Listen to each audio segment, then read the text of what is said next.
out the car because I gotta do my intro real quick. So this live, I'm going to be processing my prep to beat the birthday blues. I don't have the birthday blues, but in previous years I have had them.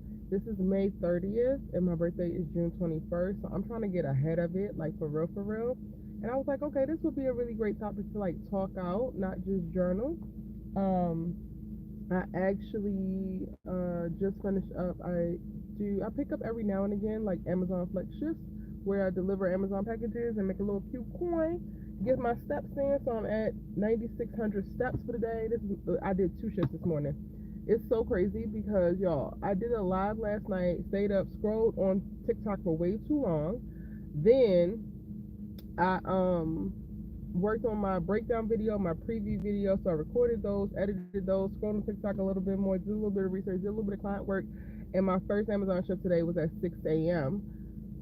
Way across town. So I did that and then came back. So I didn't go to sleep last night. Came back and I took like a 2.5 hour nap and then went to the second one, which put me in Inglewood, and that had me over towards West LA. So now I'm over in West LA, about to sit at one of the marinas. I stopped at Trader Joe's to grab some food. Um, I'm so glad I grabbed this before I left. I got my birth chart that I had printed out already, and then my little notepad because I had already planned to like jot down some thoughts in reference to some content stuff. But now we're just gonna post up at the marina and process our thoughts around the pending upcoming birthday. So I'm excited about this conversation, and it's day 29 of 30 live streams. Bruh, I cannot believe I'm like almost there. Like this close, this close. Okay, but where's my tripod? I'm glad I still have a little bit of my the stuff from the beach the other day. I looked in the back because I don't have my big ass blanket, but I do have a blanket back there. I was like, oh shoot, they do have like benches and stuff. I haven't been back to this particular park at the marina in like a year, maybe two, because I came out here with a friend a while ago, and I feel like that was the last time I was here. But we about to see where we can post up. Okay, let me show y'all this before. Well, I'm gonna show y'all once we sit down.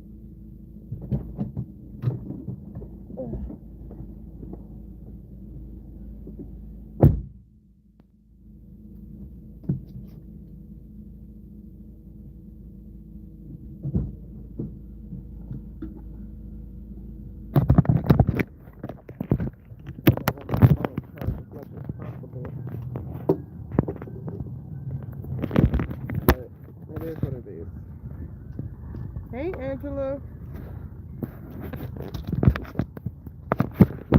Day 29, honey. Day 29.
Somebody says hi, Coley.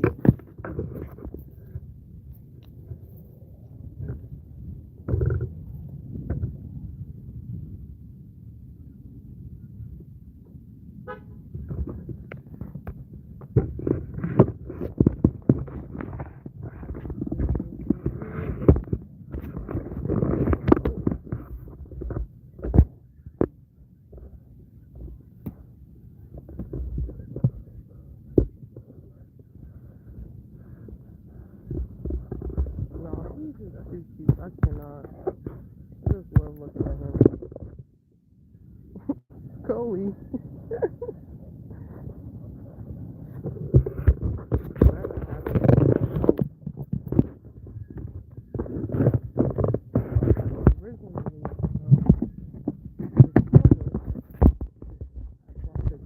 Because I was like, oh, if you wind up walking by the beach, it's going to be really chilly.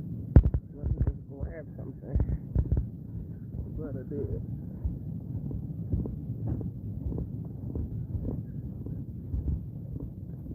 I'm on a leash just in case he tries to jump his ass out.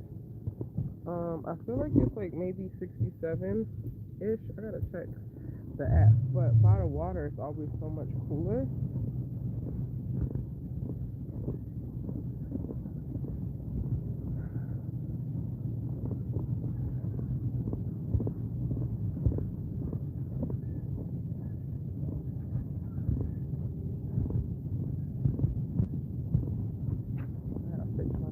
I was running around, child.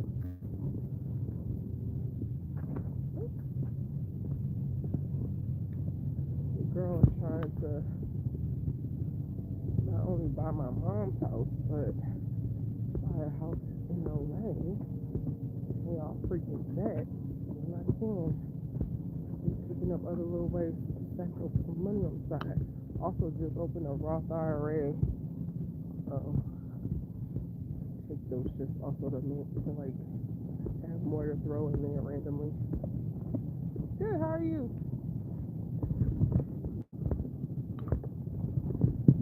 So pretty good. Oh, do you want to walk? I feel like he wants to walk, y'all. You want to walk? He has it in the car a lot. Come on. Come on.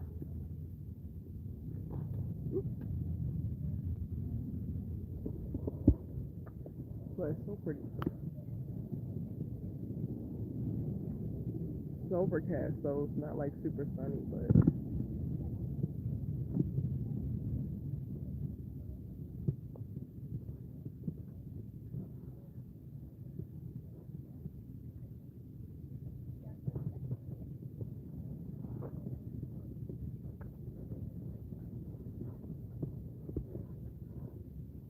come on, Coley, this way.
Yes, it is so beautiful.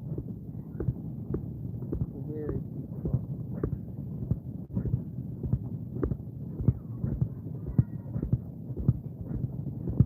How you doing?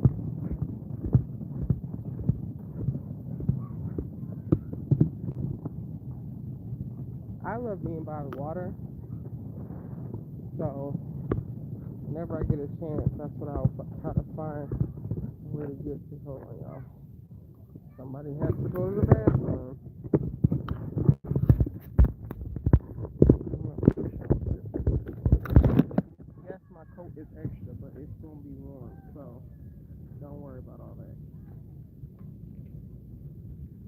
Wait, Tony. Wait, I gotta pick it up.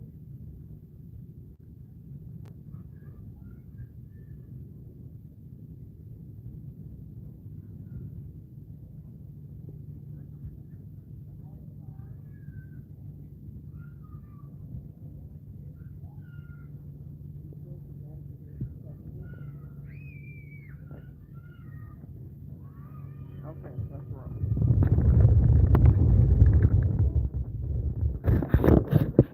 Be patient till we get to our destination.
Wow.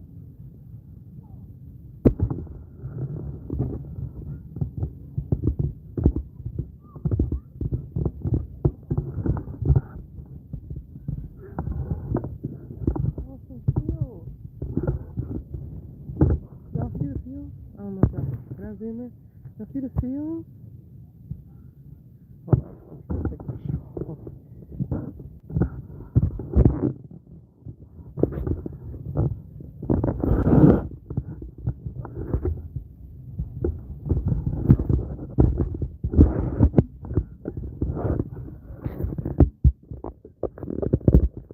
There they are. They're resting right there. That's that like little bark that y'all kind of heard.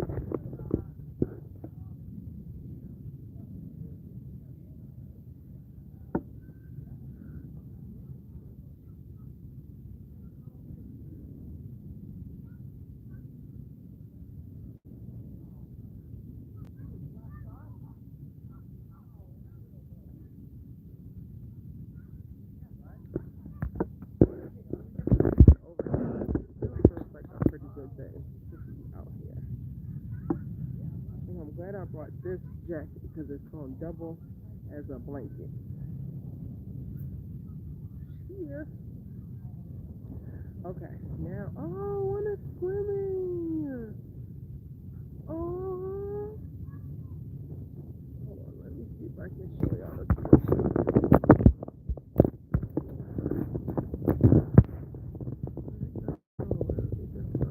Oh, there it is. Now, see it? It's gonna come back up. I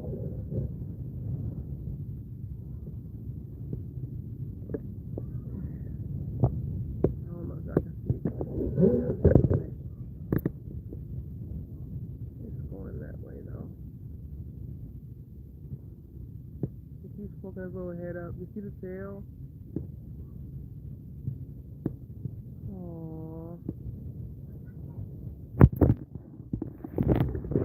One of my favorite animals are whales. Like, I would love to go whale watching. I've seen a few, but like I've not gone on an official like whale watching mission.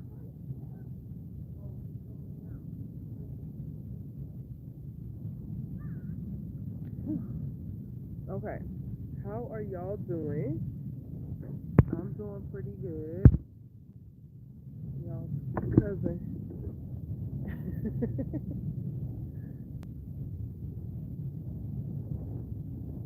Let me know when you get cold. You're not eating no ice this time because I think that did not help when you getting cold, buddy. Today was a cool day. I don't like to stay up all night, but I knew I had picked up that 6 a.m. Amazon shift, so I was like, oh, I don't want to oversleep. So I just did it, and I actually feel good about it. A little 3-hour nap with everything. Still got 2 videos posted today, which is like, is she back? She's trying to get back. And then now we're here. And while I was just delivering, which, aside from like making a little bit of money, because you don't make a ton of money with it, but if you are looking to like stack paper, cut down on some debt, try to edge yourself a little bit ahead, I would suggest you know, get in with Amazon Flex. It's basically like an on-demand service or gig where you have the app, so you can open the app and see what's available based off of your area, and it'll tell you like, oh, there's a 2-hour block or a 3-hour block or a 4-hour block available, and you'll get paid this amount of money. And basically it tries to match the number of packages that you get is directly correlated to the amount of time that the block is supposed to take. You go to the warehouse, pick up the packages, take the packages to people's houses, and that's it. And then you get paid. And it's really cool because, like I said, it's on demand. You can do it whenever you have time, whenever you want. Where you go? What's up?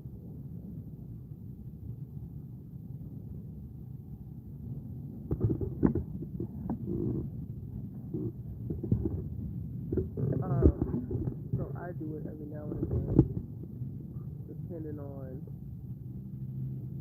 what my goals are for the week, how close I am to certain monetary goals, or my special savings, or paying certain things. And it's good to like just offset with just typical income. And then aside from making a little bit of money, because it's not how much they should be paying people for what it is, but it's something. I enjoy having, because I am a full-time content creator and like everything is on me to like show up and do things, and I gotta tell myself what to do. Every now and again, it's really good to just have a mission kind of, and like to pick up a shift and like, oh, you gotta go do this thing, and it's gonna get you moving, it's gonna get you out the house, it's gonna disrupt the like mundane, especially if I'm in a space of like not as productive as I would like to be, kind of like forces me to, because I have to answer to this other thing.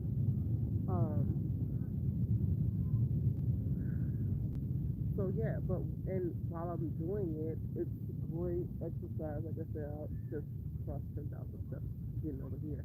But I also will be like watching, not necessarily watching, listening to YouTube videos or podcasts or audiobooks during it, and it really helps me. That's like a good amount of time for me. It's like typically like today I did 2 3-hour blocks, but I finished them in 2 hours and 2.5 hours respectively. And that's 5 hours right there, or 4.5 hours right there that I got through a bunch of videos, mostly were like philosophical, creating your life, affirmation, stuff like that type of videos, which is really good. I think that put me in a mindset of like thinking about my birthday and getting to be a little bit proactive. I don't think I'm gonna be sad on my birthday. Hey TJ. But also every year that, well, I won't say every year that it did happen that I did get the birthday blues, I knew it was coming. Sometimes I did and sometimes I didn't. But while I was doing, the shift today, I was thinking, I'm like, I don't want it to come. I don't think it's gonna come, but I also don't want it to come. So then I started thinking of like, well, what can I do to make sure it doesn't? Are you coming? What do you want? If you still doing circles, then he's gonna do circles around me. So like, don't mind us. This is just nice.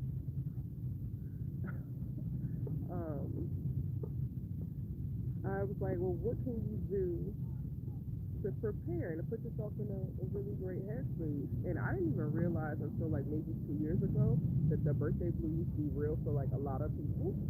I know for me, I think they come about because I'm so reflective day to day, but when it comes to my damn birthday, I'm thinking about every single thing that I have not accomplished. Less about what I actually have, but mostly, okay, I'm gonna knock this over. Hold on one second, y'all.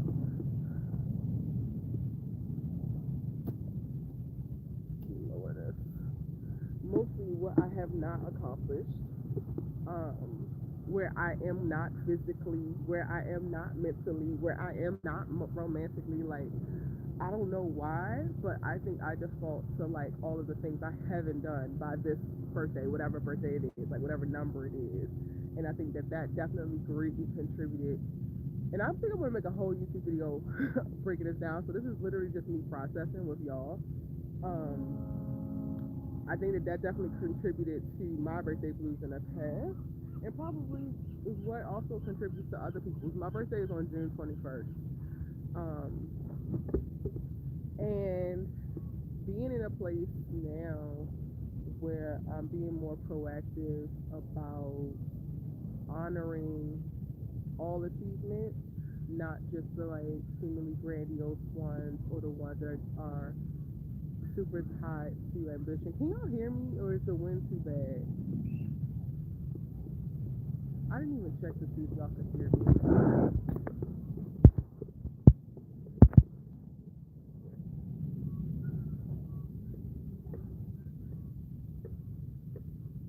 Can y'all hear me okay? I didn't even bring it in here. I don't have much that I can do. Or I can take my phone out of the case altogether and put things up on stuff.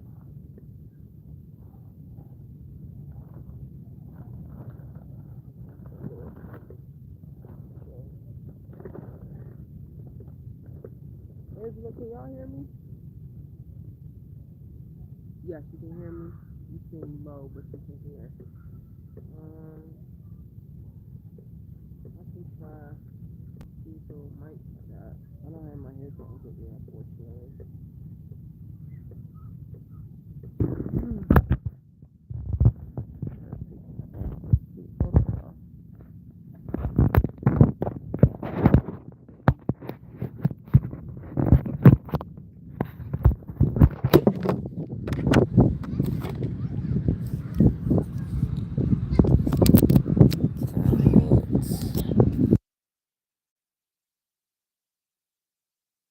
Hope it's still charged. Is that better?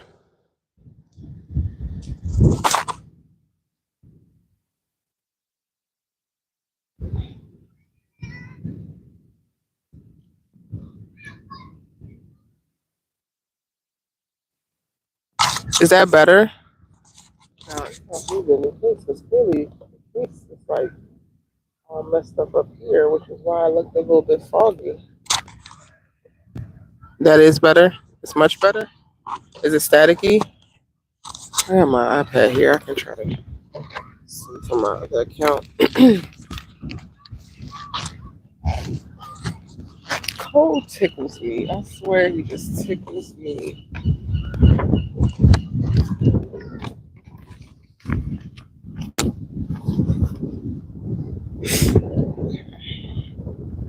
Child, this wind. This wind is not playing no games with me. 1 second, y'all. I'm just trying to check the audio myself.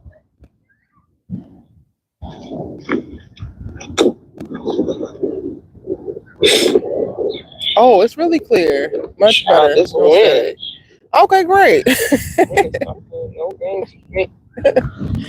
All right, cool. I can only use this mic when I'm not using my case because it doesn't fit with my case, and I'd be so irritated because I bought this a while ago and just never really used it.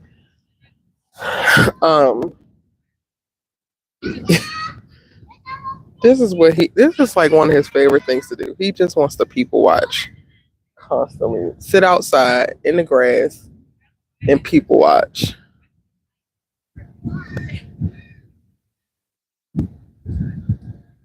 Bless his heart. Where was I at? I'm gonna clip this so I don't gotta hold it up.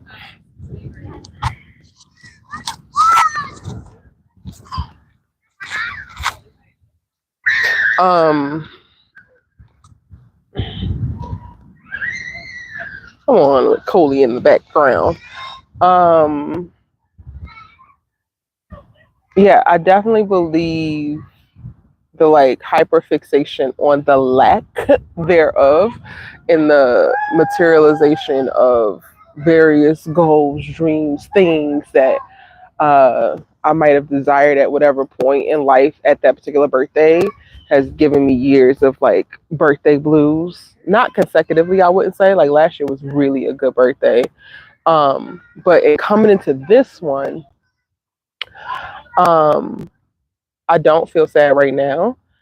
But I also am in a better mind state, period. Like I was telling y'all a couple lives ago about just honoring all of the achievements in life and not compartmentalizing them to like their buckets of like, this is your content creator achievements, and this is your filmmaker achievements, and this is your are you a great person achievements, and are you a great daughter achievements. Like for me now, I have the mindset that however I excel, however I move, whatever is happening to me, whatever other lived experiences are happening and I'm navigating through, those are all at some point some type of achievement for something else that could be completely unrelated. So while I have not sold any of my shows that I've written, I do feel like I'm at a very interesting place in feeling the most confident. Like I feel super strong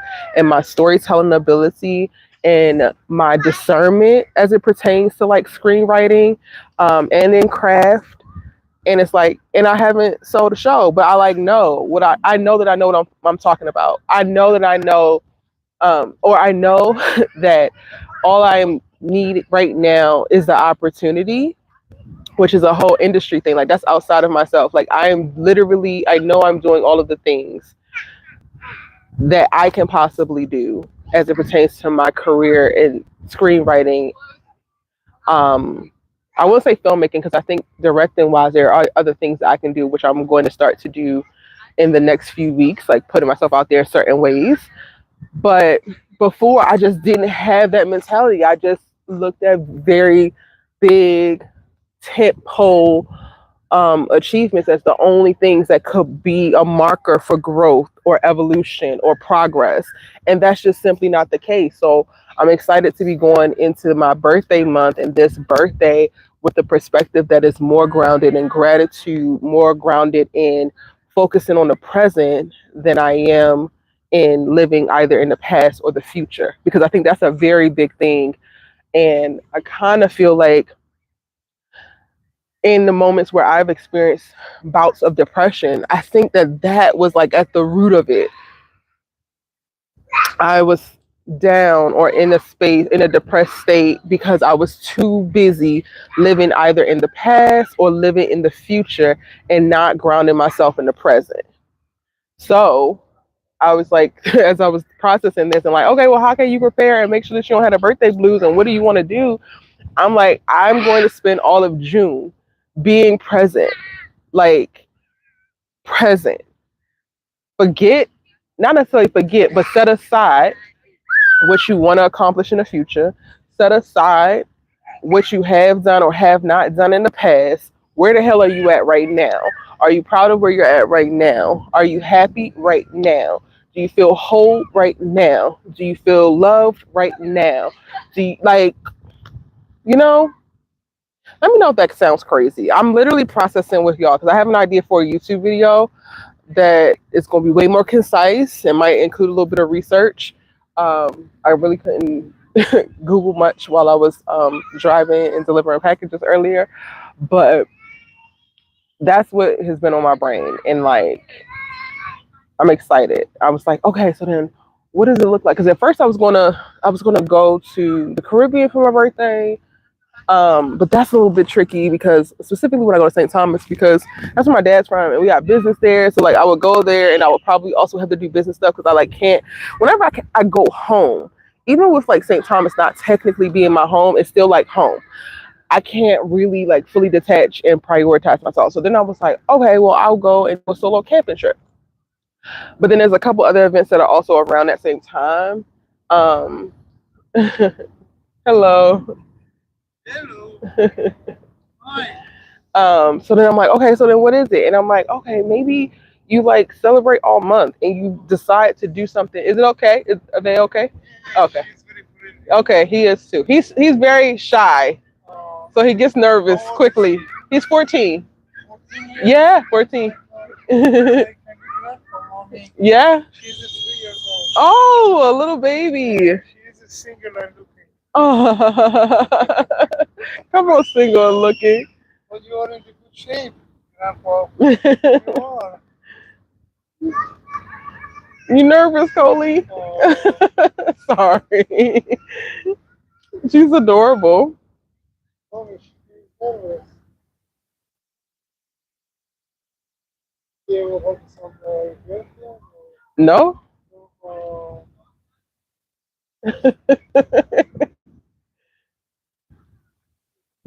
Ooh, ooh, ooh, ooh, ooh. Oh, sorry. Thank you. Coley, you all hyperactive. Relax, relax, relax. Uh-huh. Investigation. Y'all, Coley's meeting a little friend. You like mommy, huh? You like Maya? Oh, be careful. Come, come, come, come, come, come. Come, come, come. Wait, wait, wait, wait. Wait, wait, wait. Have a great walk.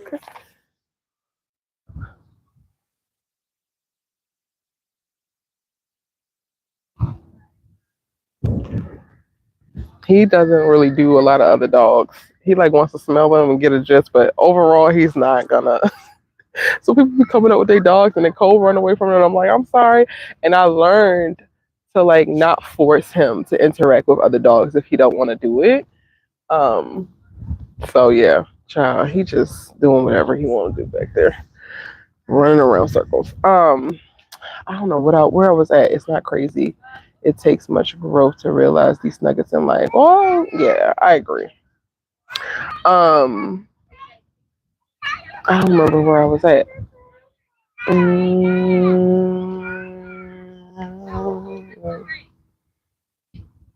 I know I was talking about sometimes we live too much in the past and too much in the future and not in the present. Oh, um, I was going to do a solo camping trip because I've been really wanting to get into camping.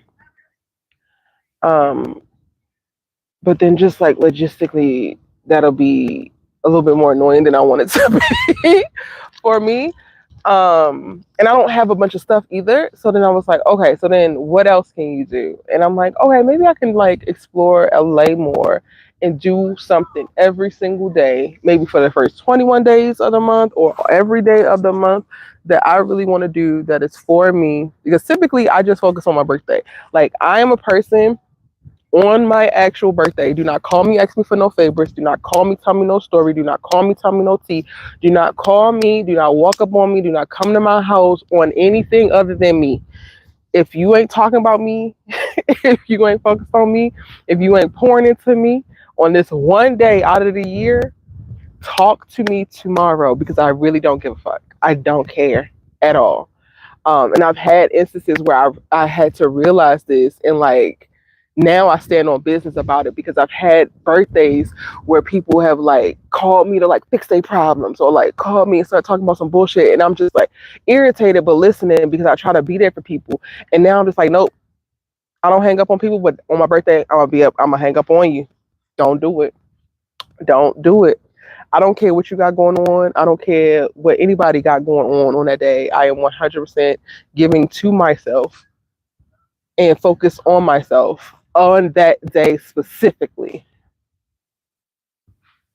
So yeah, no, I don't mind doing stuff with other people, but I get a little bit nervous about doing so because I feel like that becomes a way that people can like co-opt and then have something be about them. So I don't even try to put myself in a position to do so. Like y'all see I'm particular about a lot of things. I'm really particular about my birthday and who I actually spend my birthday with because there's only certain people who will get it and who will be able to create space or hold space for you versus leaning into whatever they got going on in their life. Like whatever you got going on in your life will be going on tomorrow. It will be. So tell me then, cause I don't care today. Just so we all clear. Now my internet friends know that's how Erica moves now at this particular stage in her life. I got. Oh, let me show y'all what I got from Trader Joe's while we're having this little powwow. None of this is for you. You do have treats, but none of this is for you, buddy. So I love this, even though I feel like it's completely overpriced because it's just some lentils and some bread and some cabbage. But I do love this. I don't eat the sauce, so I always throw it away. But this is cool because I'm gonna eat one now and I'll probably eat the other one for dinner. I'm gonna put a little bit of this on there because I don't do the little sauce. And then I got these for the rest of the guacamole, which I can just snack on in the next couple days. This is not gonna last longer than 3 days in my house. Oh, it fell out. They need to make this with like a zipper or something because what the hell? I love these. I need to stop eating them because they have a little bit of dairy in them. But they're so good. I really just got a bunch of snacks I like. It tipped over in the bag. Oh, I think I showed y'all these before. The little desserts. None of this is for you, bro.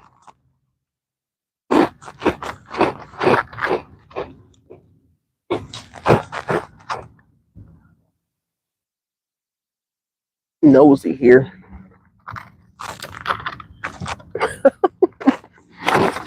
And then I ran out of garlic powder, period. So I just grabbed this, even though I need to get a big one from Sam's Club. And then I got this, which my cup has ice. I drank all my water. So I can just pour this in there. And this little bit of stuff, $25. You love their okra chips? I never tried them. Coley, this is not for you. You're so nosy, bro. You're like very nosy today.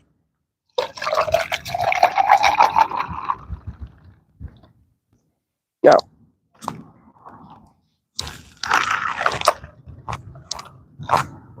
Coley, I don't know what you got going on right now. You don't typically care this much about human food. If it's not an egg or a piece of cheese, you don't really care. So I don't know why you're doing this now. Where are your treats at? So I can get you out of my face. Yes. It's okay, don't stomp on my stuff, bro. Really? He goes crazy. Literally ravenous. Why? Y'all, he don't know how to act when he see these treats. It's giving crack, Coley. It's giving crack, babe. I need you to stop.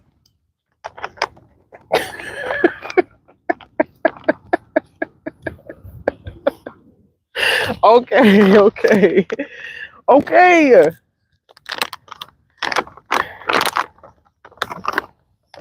Here. Worrying somebody's nerves, honey. Anywho, where were we at? Have any of y'all experienced the birthday blues? You've tried those rings, they're pretty good. I gotta try the okra chips. I'm not an okra person. Well, I haven't really had it since I left Louisiana. I feel like that's a southern thing. Even though the girls right now on TikTok are drinking it because they're trying to have very moist nether regions.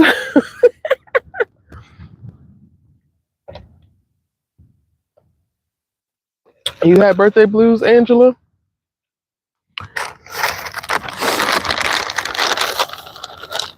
This is not for you. Your stuff is still there. Go. Yours is there. There. He just hears a freaking bag and then he just loses his damn mind thinking everything is a snack. No more. Oh shoot, that might be really loud in your ear. I'm sorry. Stop. No more.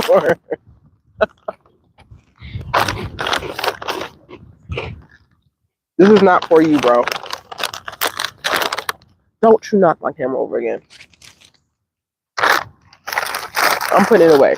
No, it's finito.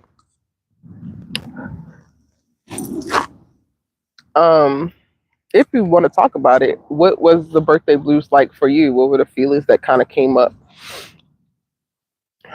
Yours have been on some particular years, like super milestone years. That makes sense. A lot of that's tied to our social conditioning because a lot of that is so heavily steeped in what society says should have happened by 21, 25, 30, 35, 40, 45. Like, that makes a lot of sense.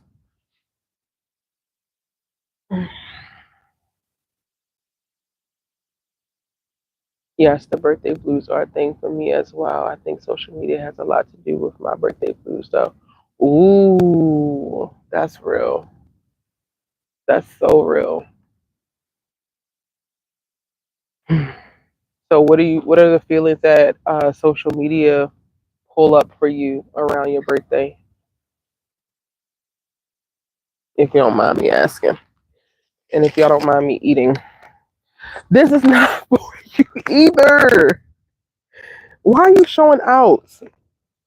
I won't let you smell it so that you can see it's not for you. Yeah, yeah, yeah, yeah, yeah. It's still not for you. Even when I open it, it's still not for you. It's nothing inside that's different. It's not for you, sir.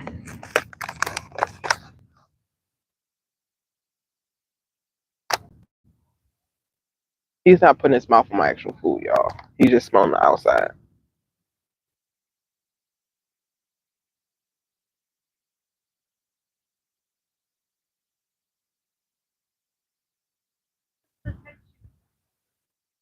Are you done? Are you finished or are you done?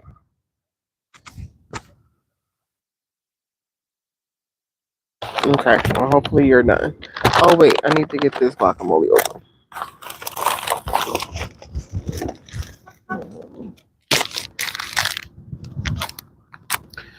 I need you to give me space. Because I already told you, you're not getting no more treats.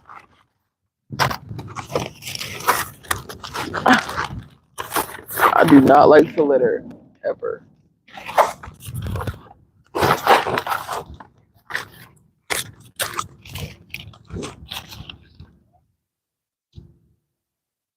Also not for you. I'm so glad that you're able to identify that.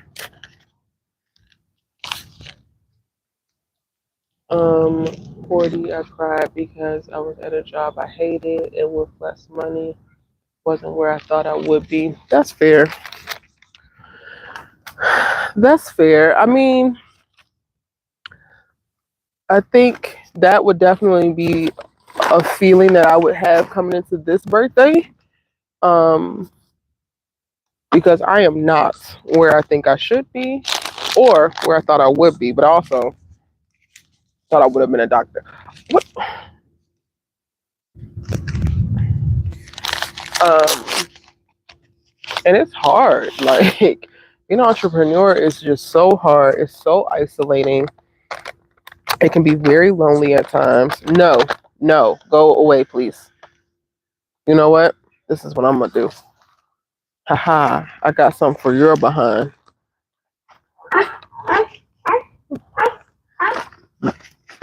Cart jail. Now, um, ooh, one piece is longer than the other. I'm gonna pick the big piece. Um, dang, I didn't bring any napkins out the car. I'll take a piece of paper. It do what it do.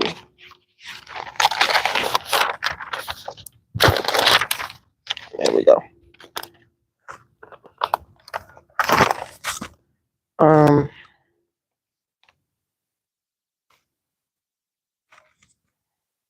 I think we can have very, very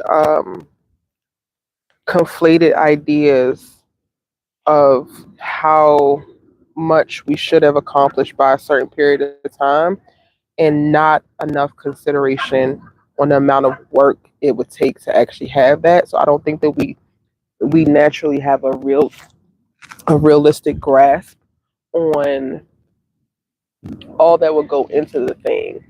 And that's another perspective I'm having, like while focusing on being present and honoring um, all of what I feel like I have accomplished and I do have as an asset right now. I also think in thinking about it critically and being real with myself. Like, girl, you are only 7 years in to being here in LA. Like consistently, heavily on the track to like being a filmmaker and pushing for that. So like I really had when I first moved here, I really had like a 1 year, 2 year goal of like popping immediately. And it's like, girl. And then also I think giving some credence to allowing yourself to like reassess and ask yourself the question again of what you really want. Because for me, when I first moved to LA, the career that I want is still the same in jest or in general, but I don't actually want to be aligned with certain studios that I previously did or work with certain people that I previously did. I have a perspective right now where I want to take the opportunity that gives me the most autonomy and really honors my personhood and my mind in a way that is not natural. If I was to just blow up and someone took great interest in me and they wanted to, take me under their wing or something like that, like, so I said all that to say it's something to be said about not getting the thing that I thought I wanted in the way that I thought I wanted it because I still needed time to redevelop or recontextualize how I want it. Just seeing people my age accomplishing certain things, I guess, comparing, which is not a good thing. But it's just so hard when you're scrolling on social media and everyone is getting married. Child, everybody's getting married, and a lot of them are also getting divorced.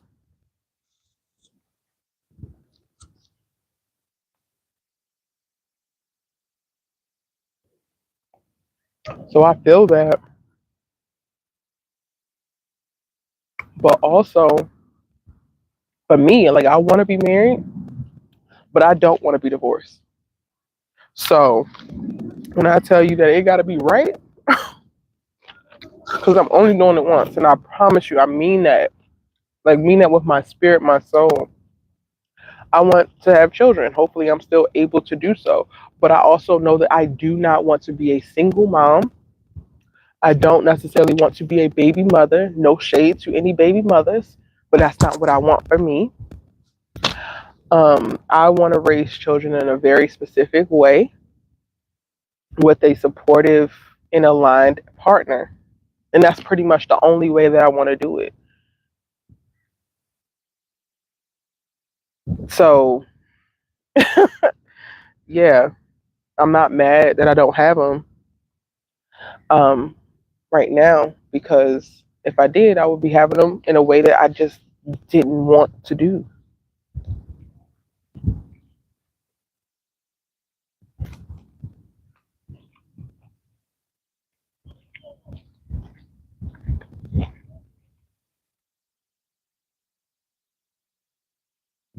So I think when you're looking, even comparing yourself, you got to add more context, because does this person have the thing that you want in the way that you would hope that you would have it with your particulars? You know what I'm saying? Like I said, I'm a particular person. Does this person actually have what you want with your particulars, or do they just have it? And do you just want it just to have it, or do you want it and you want to feel, imbue, and like, so much of like my goals now, I still have a lot of the same goals, but now I have such deeper desires in reference to the feelings I want to feel and the mindset I want to be in once like upon experiencing it, which I think has given a little bit more weight to these goals. And it's not just a bunch of things to do. Having realistic expectations, sometimes we focus on comparing ourselves to the minority in areas instead of focusing on our race. It took me a while to grasp that concept. And then also, like, I haven't even touched on specifically with social media, the performance aspect of it. Because while, yeah, some of them are showing off beautiful rings and maybe extravagant weddings, but what does that marriage look like? Is she happy? Does she feel like she fully knows her husband?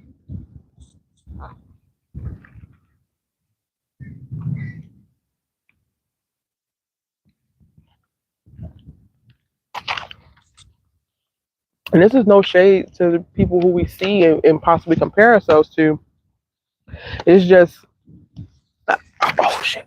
I now know to, I have to add more context. I have to. There's a bunch of hoes. Now, I use the word hoe like girl, so sorry. There's a bunch of women who are married to come across my timeline, but I would not walk in their shoes, and I would not trade my life for theirs. I just would not.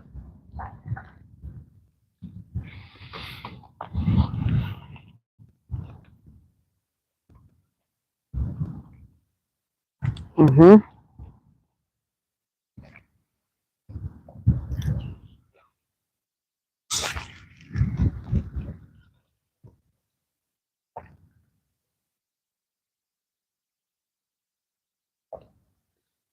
And I would argue, TJ, that it's time to unfollow those people.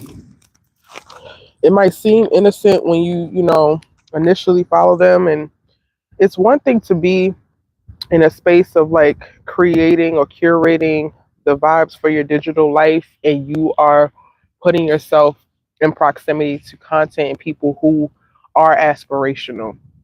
But once you cross the line to um, some parts of jealousy, because I think that when you start to attach a negative stigma or negative feelings to yourself as a result of seeing something from others, then that's some type of jealousy in a way. Um, then that's when you got to reassess. When you can't purely look at someone's stuff and just like, oh, that's dope for them, or that's a really great idea. This is how I would remix it, and this is how I would do it for me, or this is, what I'm going to have, and I know I'm going to have, and I still feel it, and I have a certain knowing or certain faith in God. If you do believe, once you cross the line of like this person has it, and I'm never going to have that, that needs to be okay. I need to unfollow this person.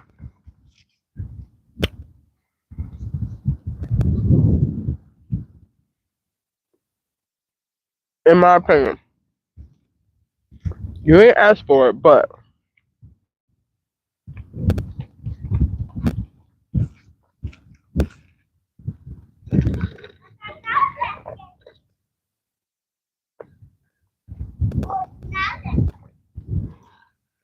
child, I'm in the entertainment industry, and I am just so crazily aware of how much a lot of this stuff that y'all see on social media is simply a performance. Boy, he's never jumped out of this thing before. Are you trying to jump out? Come on. Ah, ah.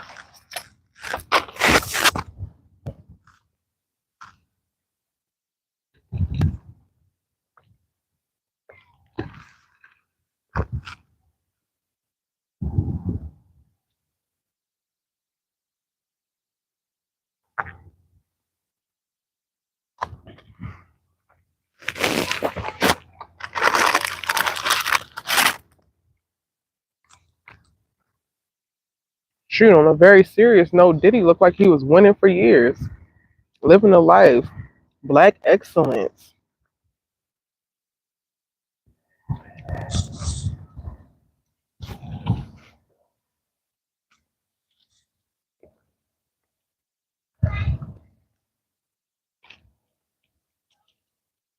That's fair. When is it my turn?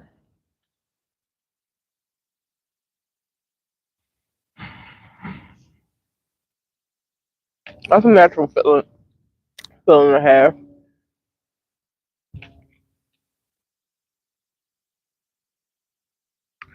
But I guess I would assess like the birthday blues part is like it's one thing to allow yourself to register the thought, feel the feeling, let the feeling wash over you and pass, and it's another to ruminate on that feeling.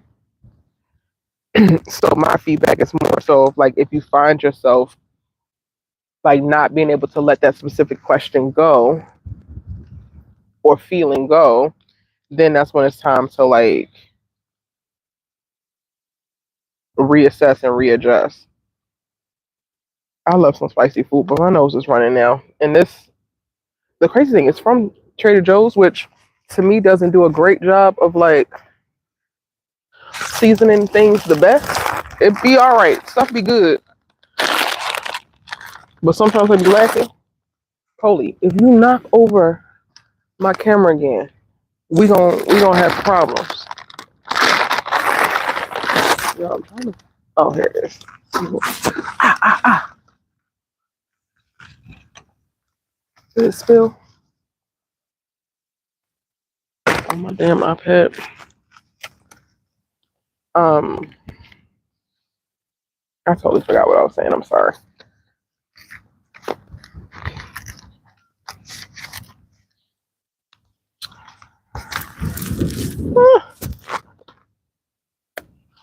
As I'm watching some celebrities and content creators, we don't know what they did to be successful. Yep.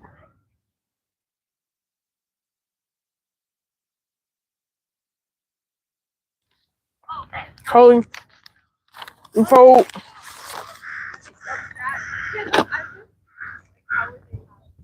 come. Come on if you cold, man.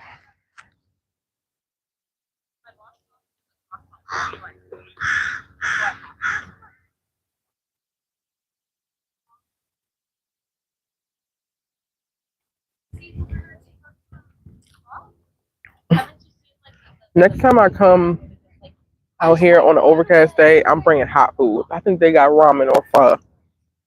Brilliant. Genius. Genius. Come on, man. You're shivering. Come on. Hmm. Hmm. Hmm. Hmm. Hmm. Boy, get in here and hush.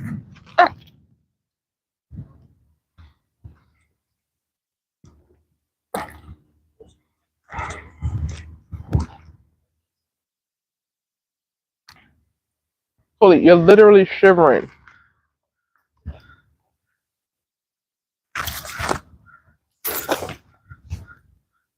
Boy, this is off topic, but you being in the same industry, how do you feel about nepotism? Um, I mean, I feel like nepotism is everywhere. It's not just in the entertainment industry. Um, and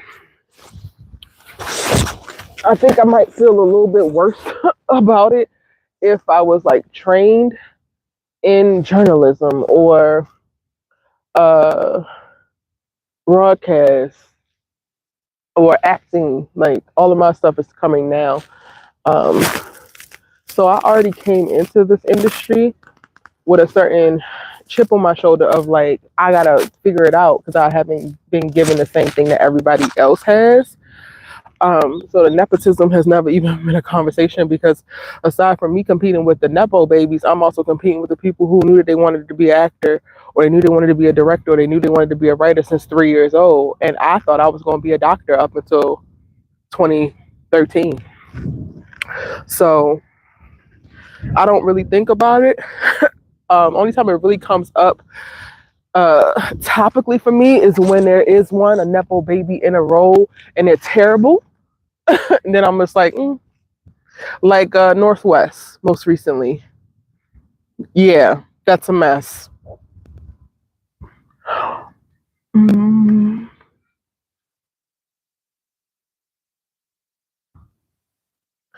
um, cold? Are you cold or are you not? You still want people watch. What was I about to say? I don't know if I'm covering this mic up or not. Y'all, if there's ever a problem with the audio, please just tell me because I won't know. Um, going back to what the hell was I about to say? Oh God, this is literally my life with this dog. I gotta hold this up so he can run around in circles. Um, Damn, I lost it. I lost the thought.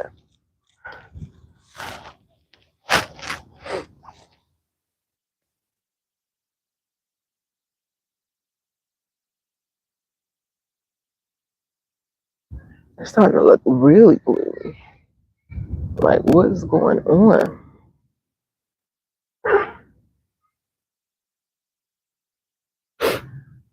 Those seals are just so cute.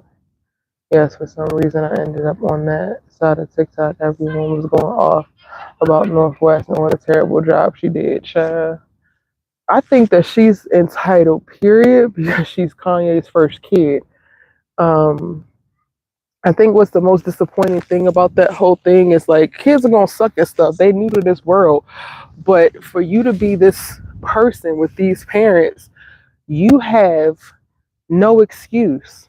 You have access or could have access to the top vocal coaches, acting trainers, musical theater trainers. Like, it's one phone call for you, and there's kids who are fighting to break in, and it's something that they dream of and that they want, some of which we got to see like they are auditions and they were really really good, and you see at the line for some bullshit, and then to add insult to injury, you didn't even wear the original costume for Symbol. You wore whatever the hell that was, and it's like, oh, did you design that? That don't even go with what everybody else had on. So I think that part of it is the shit that pisses me off, because you know everybody is moving through this world. Well, not everybody, but a lot of people are moving through this world trying to make a way for themselves and the people that they love, whether it's family, whether it's family, you know, people that they come across. So I'm not going to necessarily hate on nepotism outright, because I'm hoping that whatever I'm able to do, whatever doors I kick in, whatever I'm able to amass, my kids will benefit off of, my sisters will benefit off of, my cousins will benefit off of. But I only want them to benefit off of it if it's not like outright just like me handing them down money. I don't want them to take opportunities from people who work very hard. You need to work just as hard and then walk into the occasion and seize the moment. If you're not going to work hard for it, if you're not going to put any effort and energy into it, then leave that opportunity for the person who actually deserves it.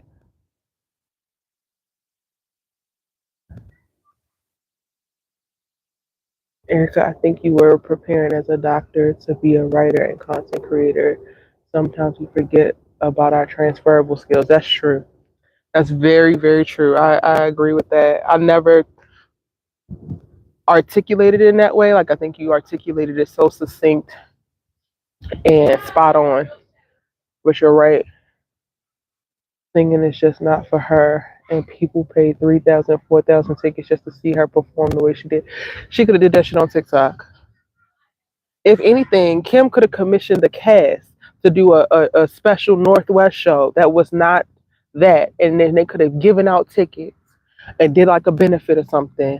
You know what I'm saying? Like, there's ways to wield your privilege that is not harmful and like outright harmful. And that's my biggest issue with people of privilege. Um, it's like, do no harm.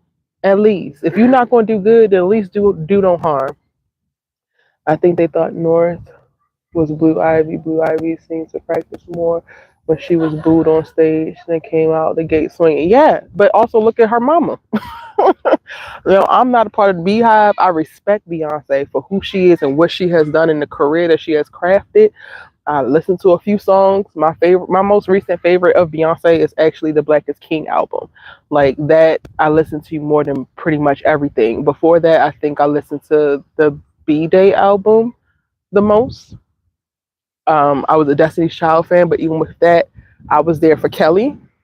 Beyonce pissed me off when she premiered, like with her first album, because I could tell that Kelly Rowland was ghost singing certain things for her, and it pissed me off because I always felt like Kelly got the short end of the stick. But that's not my fight to fight. So I am not. I wouldn't say I'm a Beyonce fan. I respect that woman. She's incredible, but she works for everything that she gets, and she deserves everything that she gets. And you can tell that her daughter, specifically Blue Ivy, has that same work ethic. So whatever opportunities that she gets by being, you know, Jay-Z and Beyonce's daughter, I'm not going to necessarily initially side eye it, because I'm going to, just off of seeing what she's done thus far, I'm going to look at it and be like, oh, well, I think that she prepared for this. I'm so glad that you said that about Kelly. I never say that stuff publicly, but y'all my people, and I'm showing up here authentically, so it is what it is. Cody, why, y'all, why is he all the way back there?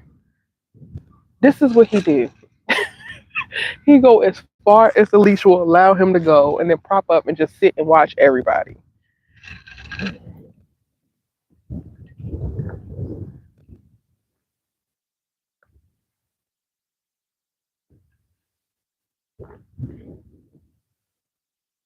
Mink, mink, mink, mink, mink, mink, mink.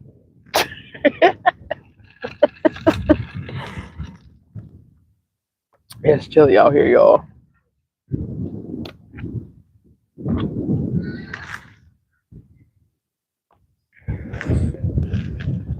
It's a little chilly. It's a little chilly. This needs some lime.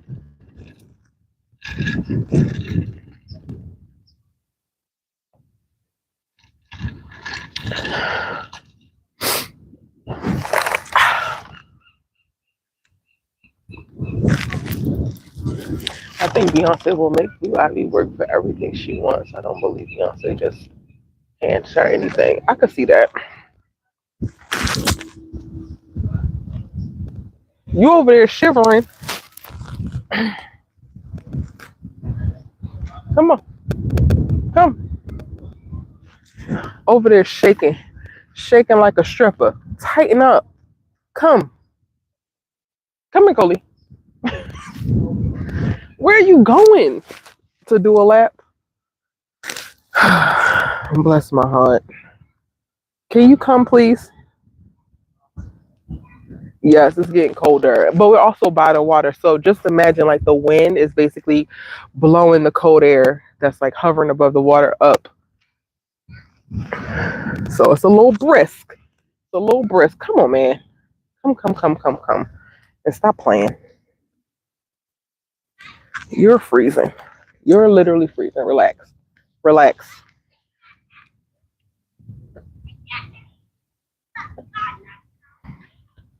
Relax, please.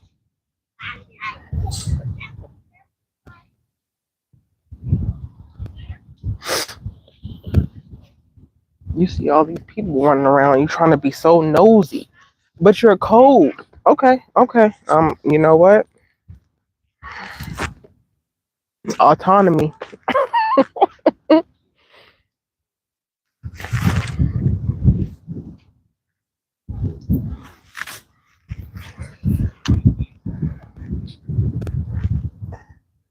It's so hot here, and hurricane season starts Saturday. Or it's starting early. I thought hurricane season start. Where are you at, TJ? I thought hurricane season started in June. You better than me. I would have been in a car with me. I actually don't mind the cold until it gets too cold. I would rather be cold than hot because you can put stuff on. I don't know what he doing. People watching, actually, I do know what he doing.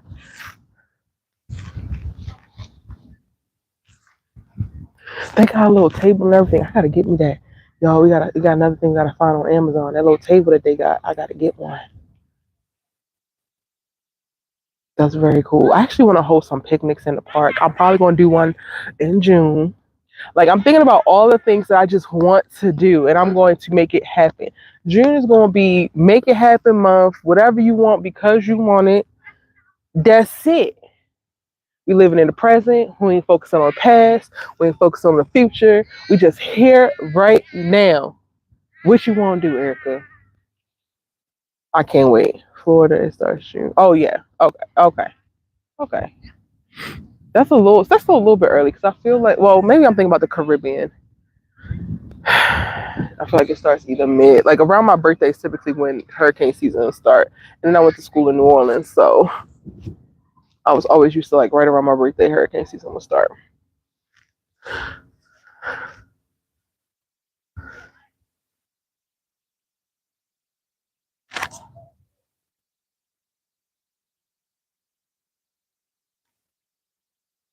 I want to say thank y'all. Thank you for showing up every day or whenever you showed up on these lives because these lives have like fundamentally shifted me in a way that I really did not know that one it could do or that it would do or that I needed. Um yeah, I'm excited. I feel like I've started with some momentum with these. Now it's to get some more like edited videos onto the channel. Um Expand upon some of the things that we talked about, flesh it out a little bit more. And I think that that's, the solid makings for a really decent channel that's going to be helpful and impactful to others. Um, One of the things that's really driving me, specifically in the lifestyle space, is like, I want to use social media for what it was meant for, and that is to connect people and to be social. So, like, this is my way of giving people a chance to do life with me, and like, let's all figure it out together. Um, there's been so much that I've learned on the internet about life that has been monumental to me. And I think us continuing to just share information and share perspectives, and show up, even if it's just over the computer or over the phone, it can help a lot of the things that people are experiencing in today's like highly technological world, specifically the loneliness epidemic. I'm not going to lie and say I don't ever get lonely, but I spend so much time by myself that I'm not like perpetually lonely. Like if I wasn't on this live, I would just be journaling, um, playing with Cole, or just sitting and thinking all of the stuff that I was saying. I would just be thinking it or saying it to myself, and I'll be perfectly content to do so. And we talked about this like freaking 10 lives ago, I feel like, but it's just me being able to be on live and to show this, I think, is really cool, because when we give ourselves permission to be ourselves, the people who are able to be privy to that, to have proximity to that, also, if they are restricting themselves, give themselves to be themselves as well. Or if they don't know who they are, gives them an opportunity to see something that they could try. Hey, Sandrika, how are you, boo? Welcome in, y'all. This is my life. We literally go to like this is park that sits on top of a hill near Long Beach and looks over like the ocean as well as all Long Beach. You can see downtown, and I'll just be sitting there and my arm is straight up in the air because he's just doing circles, going around, and I'm just trying to make sure he don't knock all my shit over while he doing it. Bless his little heart.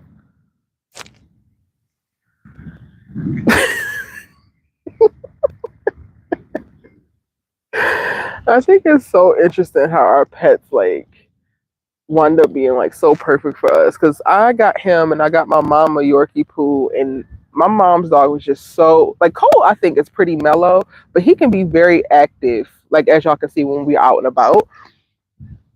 But my mom's dog, he don't want to walk nowhere. He don't want to do nothing, and I think that Cole's personality mirrors my personality a lot, and it's so interesting. Will you continue to go live after today? Yes, technically tomorrow is supposed to be my last day. So tomorrow I'm gonna announce if I'm gonna keep going. But I still have one more day. This is day 29. Tomorrow is day 30. I am seeing the benefits of continuing. I'm good, Cedrica. Um, I think everybody else is good too. We've just been chit chatting in here. I'm a little chilly, but I'm enjoying the view. I don't think you got it, so let's turn the camera around so that you can see where we're at. There's some seals over there. Well, you can't see because that lady's right there right now. Coley, bless his heart, child. Got me about to spill everything. Oh yeah, there's the seals. Can you see them? They're laying there. Every now and again, they make a little bit of noise. They're so precious.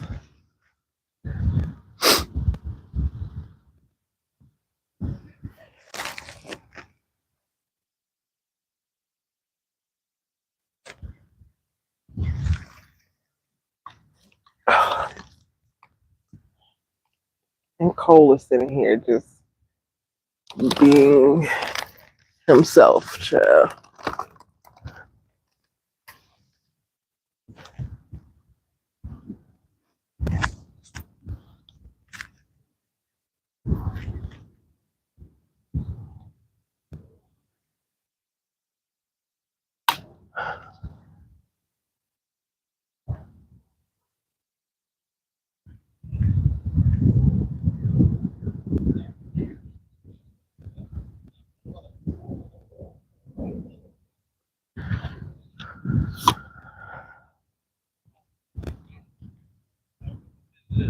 Maybe not every day, but like once a week.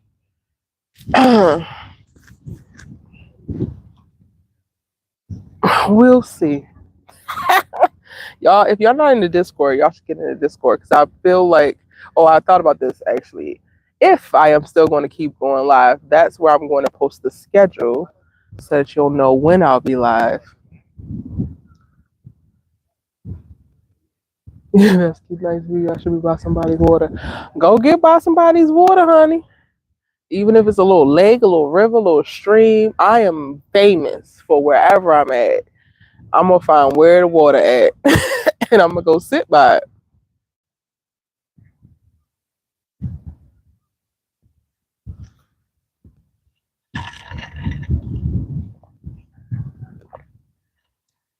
Yeah, we all here with our little Trader Joe's snacks and vibing. I'm about to go though because Cole is shaking. I don't know why he's trying to play. Oh, it turned it around. I don't know if y'all can tell that he's shaking.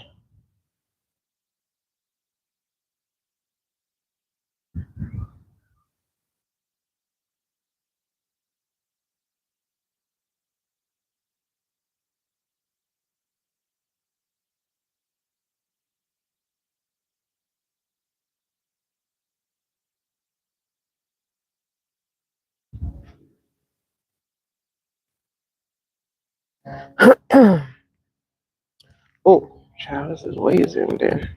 Okay. Where will you post the schedule? In Discord. My Discord server.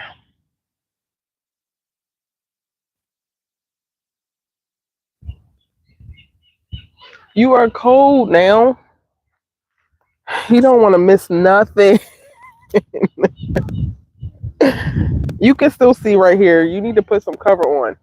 As soon as you get sick, then now look at you, costing me money, having to go to the vet. You can see. You can see. Relax.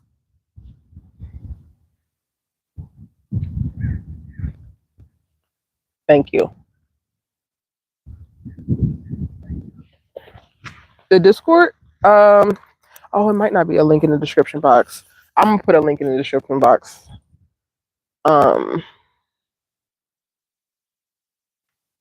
Yeah, because I don't have a mod in here right now. I'm gonna put a link in the description box, or if you are on my main channel, Erica Vane TV, the link is in the description box of those videos as well. But I would have to update this description box after we get off of here. Oh wait, maybe I can. I don't know if I go. Oh wait, let me see.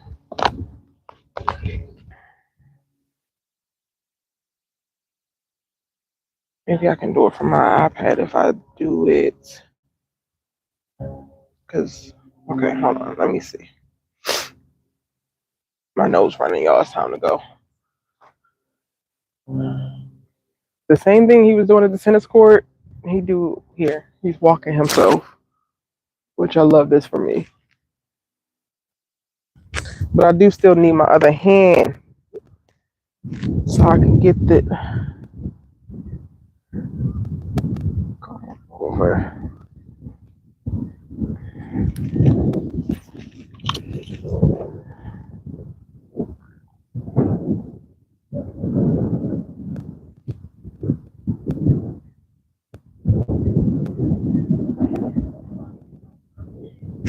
Why can't I get this link?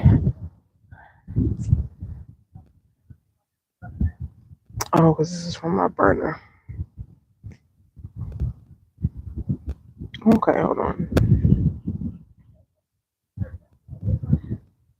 Copy. Okay. Oh, because this is from my burner. Okay, hold on. Did that work? No, it hit it. I think it hit it. Copy.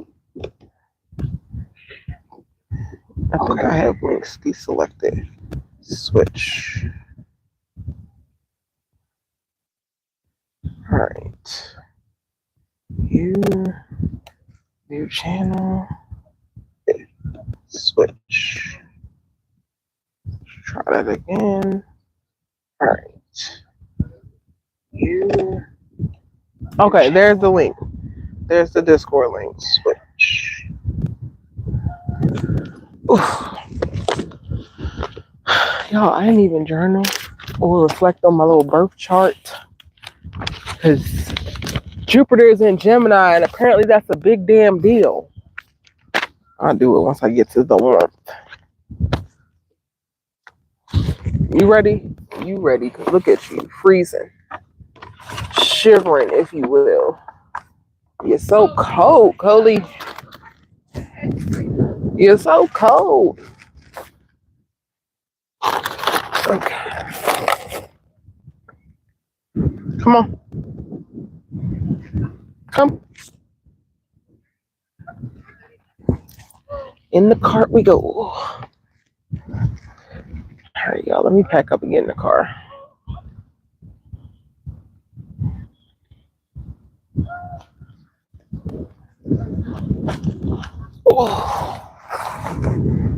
Oh, let me put my dang on shoes on. Look at you shaking, trying to play like you not.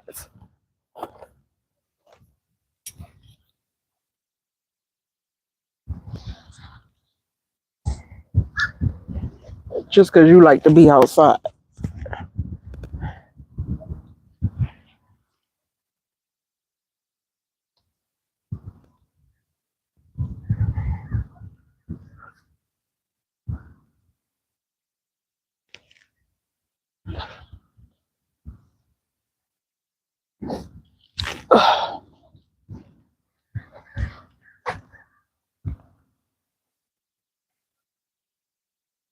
Okay.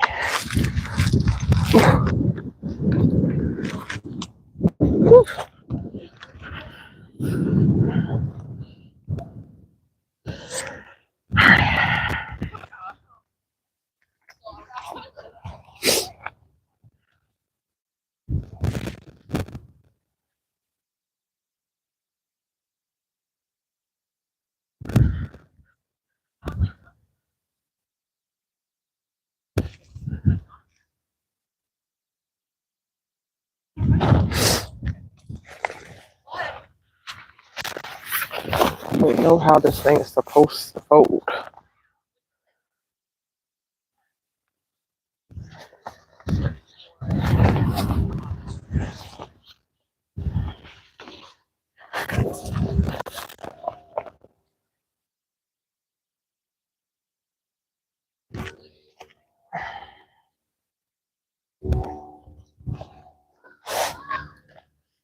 Okay. Or, let's see. Boom. I'll do it go like this.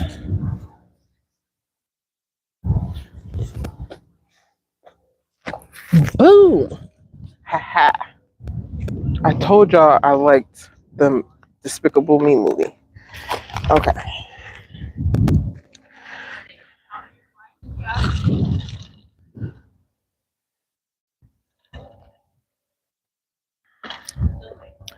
My phone is out of the case and I'm very nervous to be moving around like this.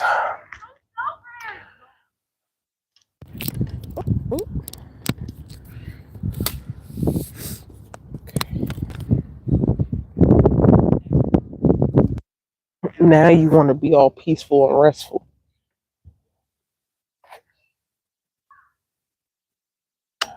Okay, here we go.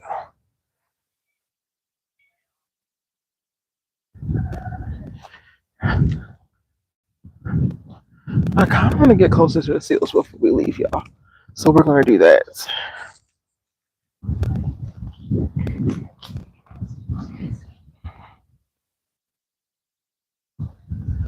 This little cart is so handy. Look at you, Goldie. So precious.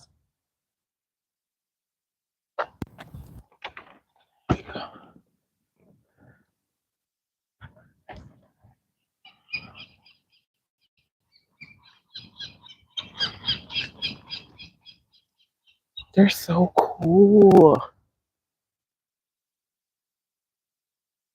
Like, look at them.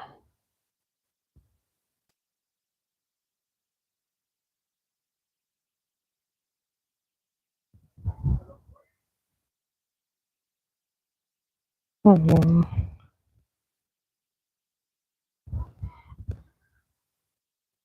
Hi.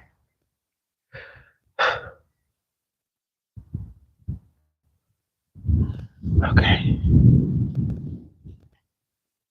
Very chilly. I would typically do a lap around, but it's chilly. So we're just gonna go back the way that we came. This is actually a great place to host a little picnic. I'm gonna do it. I'm gonna do it. Also, I've been thinking a lot about like in real life experiences, and I really want to do my rewatch sessions with y'all. So one, I need to start asking people where they at and where they want me to come to, so that we can have premiere parties, rewatch sessions, game nights, all of that. Like I want to low key do a tour and just pop out and we have a good time connecting over our favorite TV shows, trivia, and whatnot.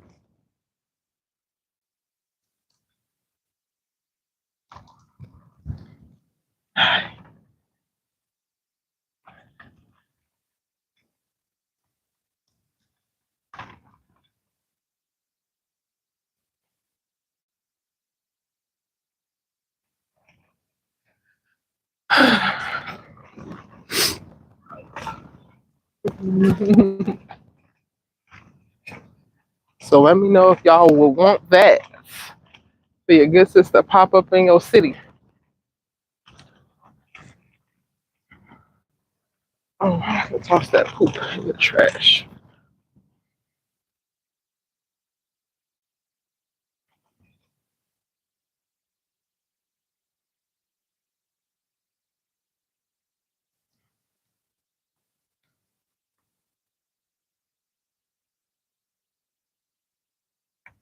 Okay.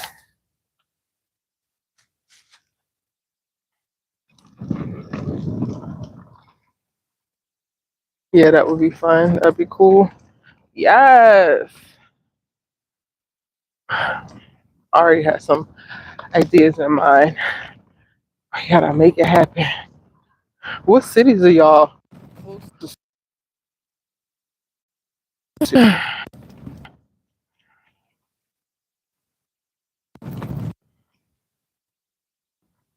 My fingers get frigid. That's when I know it's time to go. My fingers are cold.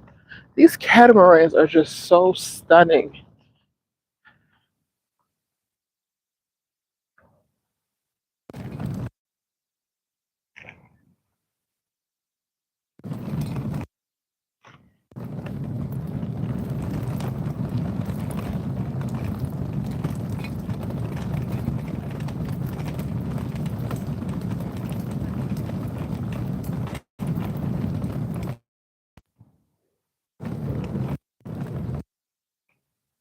I'm sorry. Car probably sounds hella loud in y'all's.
and toasty in there. Your body is warm.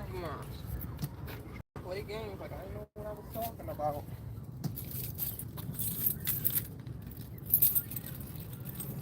Here, let me put it in the back seat.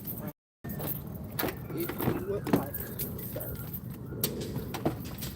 Come. Come on, man.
Orlando, Tampa, Miami, Augusta. Oh man, I wish I would have known that she was in Augusta. A film I produced was shot in Augusta, based there, because the filmmaker, because the filmmaker is from there, and they had a premiere. I wasn't able to go because my sister was supposed to be getting married at the same time, but I would have been able to put you on a little list, Centrica, and let you go see it. I love the short film so much.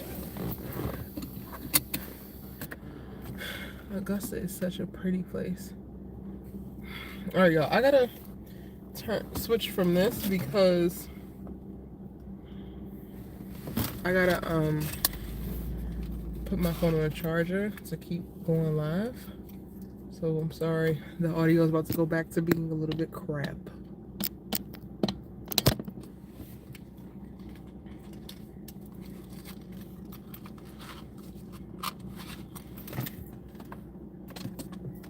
Or low, because y'all said I was low. But it might not be. Actually, I don't have my case on, so it might be okay. Actually. Come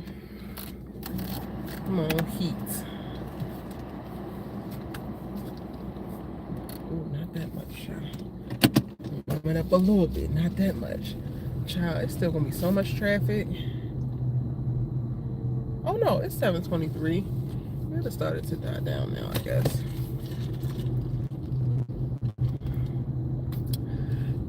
That was also one of the reasons why I came over here. I'm like, I can wait out the traffic trying to get back east.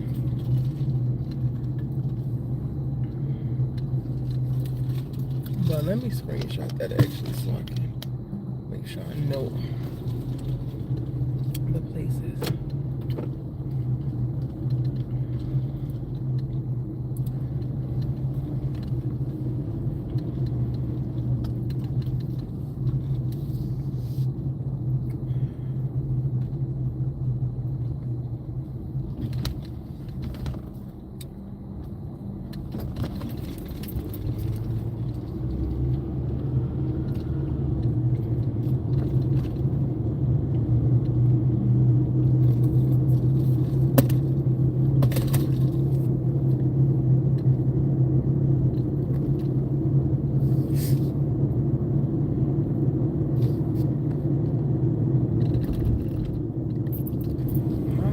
fingertips are frigid. You just love when people jaywalk in front of the car. Like, I know we're not supposed to hit you, but that don't mean we won't.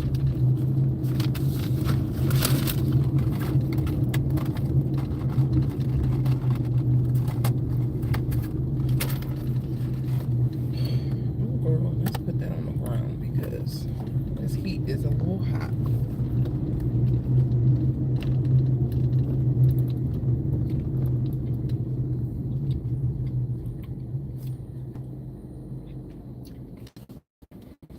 What's everybody's intentions for the month of June? What you hoping to do? Are y'all taking summer vacation? Give your good sister updates. What's tea?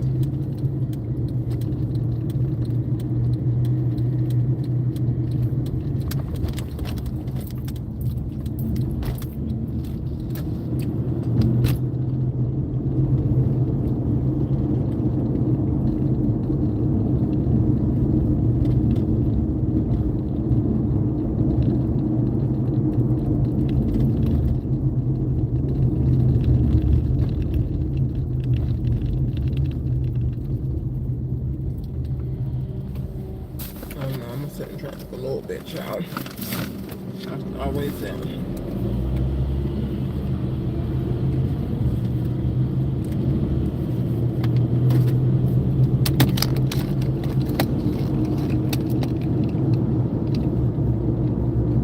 Oh, you think you're gonna start 75 hard? I love that. Go for it.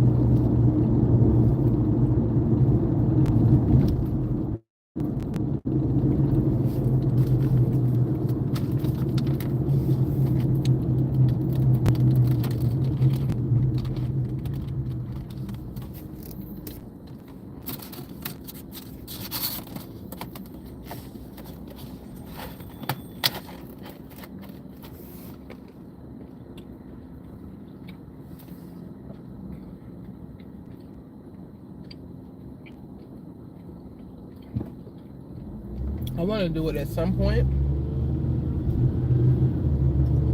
Never in a million years would I dream of doing it in my birthday month. Ain't no way. Or in the summer period. And summer is my favorite season.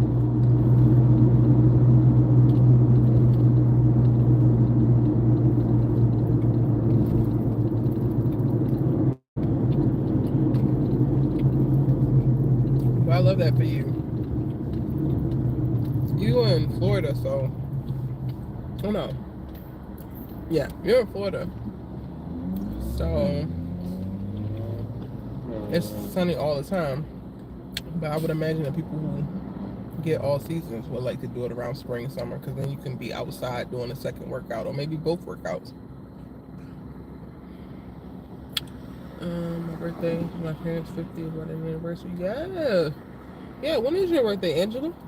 I didn't know you was a June baby as well.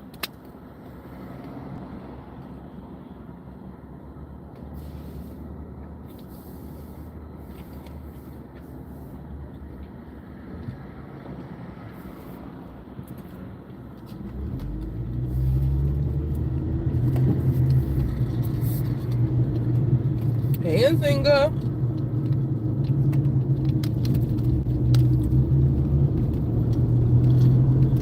I'm headed home now, child. We had another little peaceful, serene park moment. Some life talks, some mindset talks. And now I am headed home. We're talking about our summer plans or our June plans.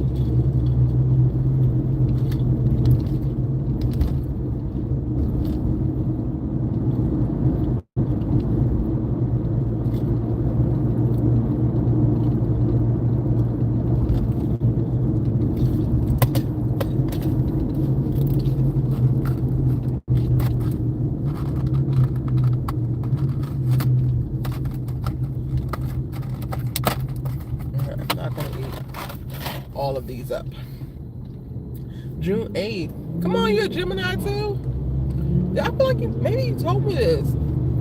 I'm sorry, y'all. The amount of people I talk to on a regular basis is just so mind-boggling to me. And I try to remember as much as I can, but I did not remember that.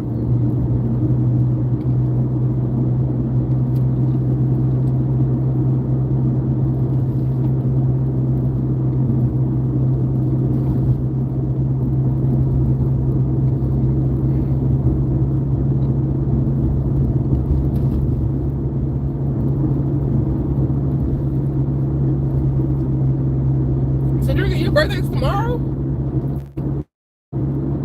My birthday tomorrow. I'm just calling to tell you my birthday tomorrow. Y'all seen that? Originally it was on Instagram, but now it's making its TikTok rounds. Happy early birthday, Cedrica. Come on. Come on, all the Geminis.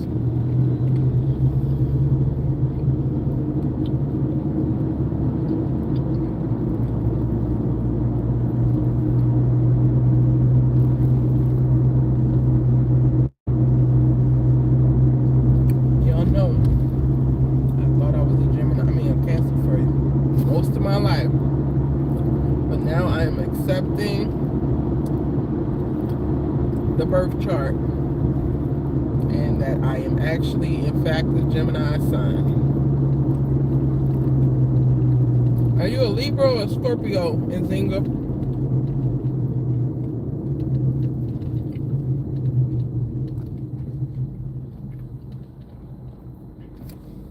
What's your plan, Cendrika? What you got?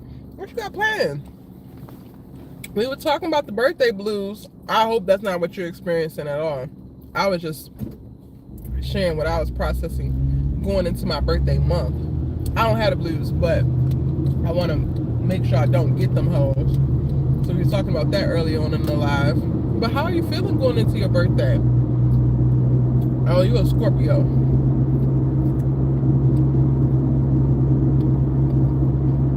Y'all, the Power Book 2 Ghost billboards are up. Oh, where am I at? Oh, I can show y'all my favorite billboard in all of LA. Oh shit, hold on.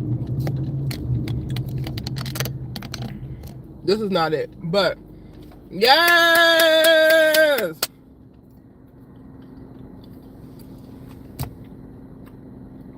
Girl, I thought I didn't either. I have one homegirl that's a Gemini. And lo and behold, I'm one too.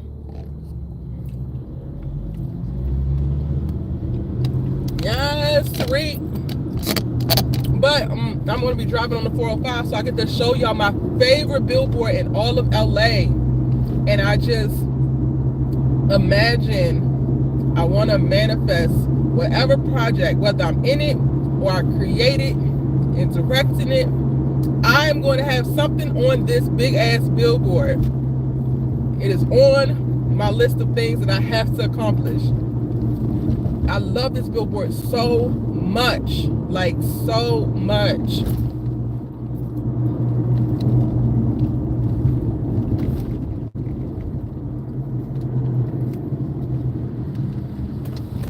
We're not far from it. It's off the 405 by the airport. And it's huge. Oh, traffic is crazy.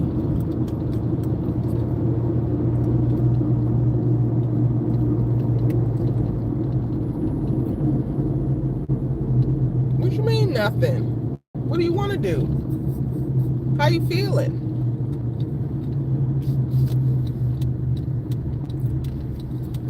Y'all, LA traffic is fine. I'm on the 405.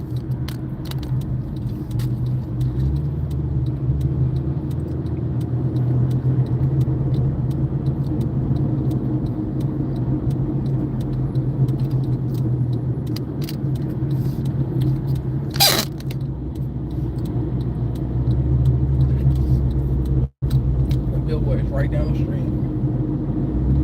And they put up Power Book 2 Ghost like last week. When I first saw it, I was like, yes! Man, I was so mad. I was out of town when they had the P Valley up for the previous season. It looked so freaking good when I saw on social media because I didn't get to see it in person.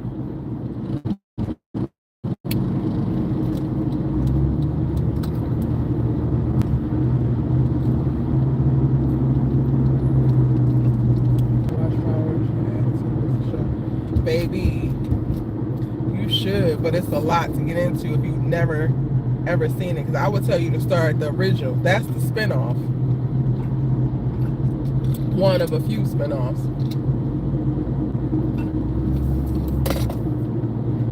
And I feel like you could watch a spinoff by itself, but I feel like it added to my experience coming to the spinoff Hating Tariq. It made the experience a little bit richer that now I root for him.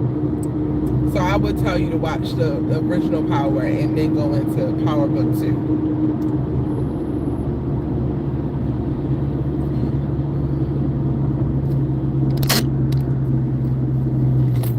Why would you do that?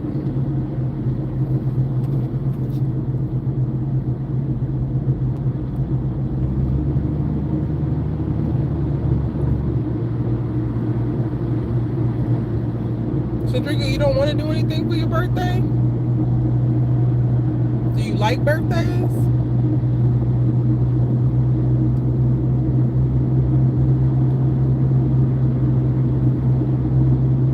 You feel okay? I feel like I'm on a time clock as far as accomplishments, but I'm not sad about it. You gotta go back and watch the beginning of this live, because that's what we started off with. We were unpacking our feelings around birthdays. And I was processing, you know, having those feelings, but on a sadder end, but then gaining perspective now. So when we get off here, make sure you go back and rewatch the beginning of this live. Okay, I'm trying to position y'all so y'all can see this billboard. It's coming up.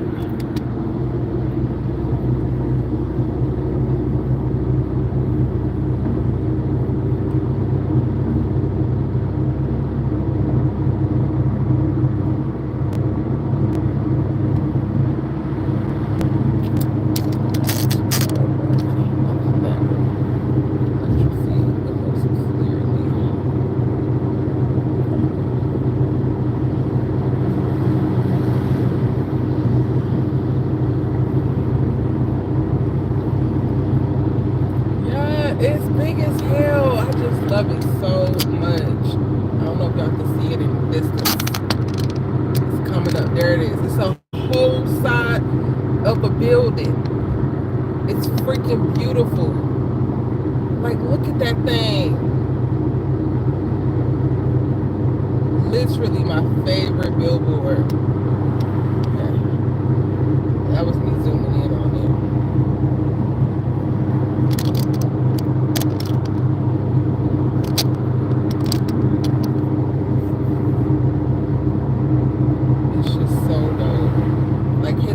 Face is like 10, 12 stories. It's insane. Cannot wait. Cannot wait when I have something up there. Like, what? What? That's literally my most favorite billboard in the whole city. I love that billboard. It's freaking phenomenal.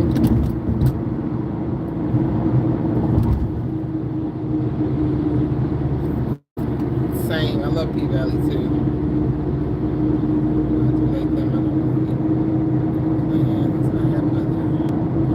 Other upcoming vacations this year, planning, Lord willing, to go big next year. Okay. Alright. Okay. Well, like you said, you're not sad about it. I've definitely had a few birthdays where I was definitely sad, and it's just like, while honor your feelings, feel your feelings, we also got to give ourselves way more credit.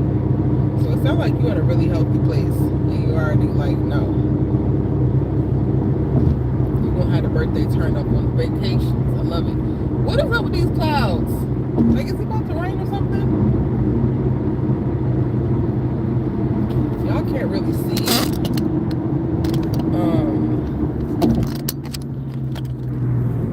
But this is a really interesting,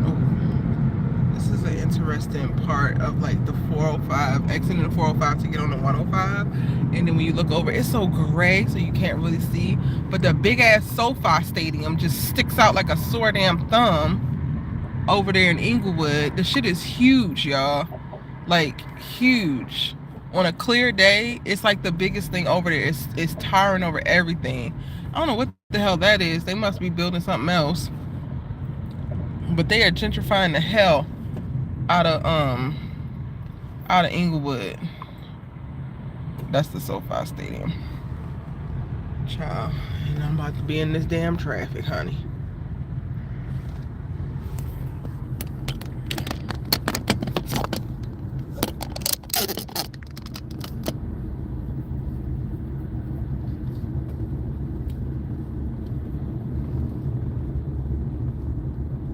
Everything just looks great. When it's a clear day, it's just like the most beautiful sight coming off of the 405, getting on the 105.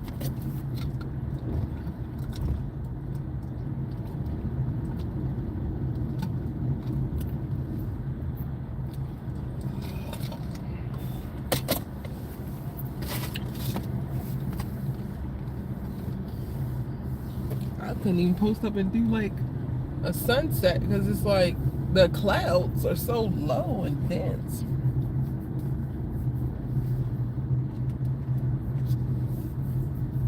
There you go. All American. Does it take 30 minutes to get from Crenshaw to Beverly Hills?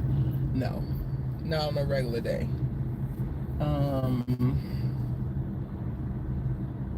There's no traffic, middle of the night, early morning, yeah.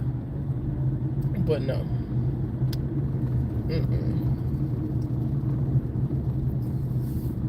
Absolutely not. I think they had it most accurate at the beginning, episode 1, season 1, where Spencer was like, I had to catch 3 buses. That shit is real. That is real. The city is very congested and shit moves slow during the day.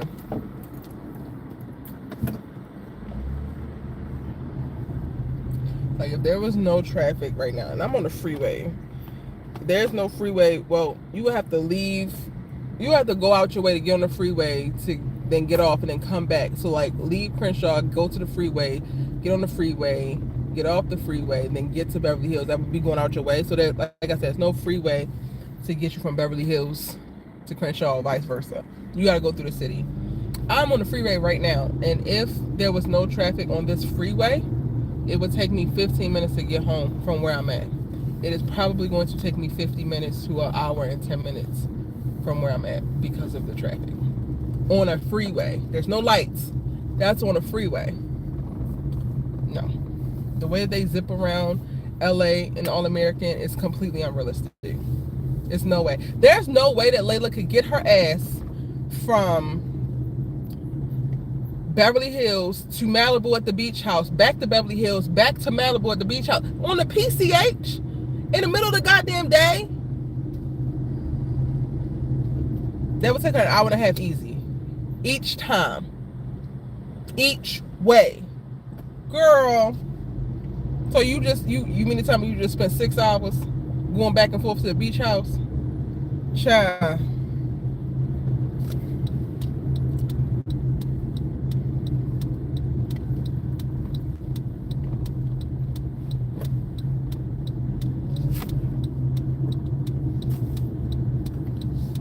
They're so damn full of it.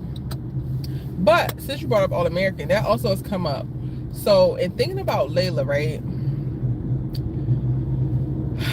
And also thinking about life and what's been on my mind recently. One thing that's like continuing to resonate with me is that like your new life is going to cost you your old one. And us as humans, we tend to seek out comfort most of all. Like even above our like primal needs, food, shelter, whatever. Ultimately, those things are ultimately. And I'm just like, that is what the hell where Layla is. Like and I think that's what my frustration is like she could have a bomb ass new life, but she refuses to give up this old one. And I think that that's also playing on her underlying mental health issues. I don't think that her mental health issues would be as exasperated if she would detach from this life that she has known and allow herself to walk into something new. And I've been trying to figure out, how do I say that in a way that the typical, normal, day-to-day, all-American audience actually understands, and it doesn't feel like I'm saying a bunch of woo-woo-woo shit. You know, like, people are very anti-intellectual in this day and age, which I don't understand. But like I've mentioned before, like, I am not talking just to fucking talk. Like, I'm talking to communicate, and I want to be heard and understood. So now I'm really trying to be very intentional about, like, what I say and how I say something, because I want niggas to get it. What do y'all think about that? The ones who watch All American.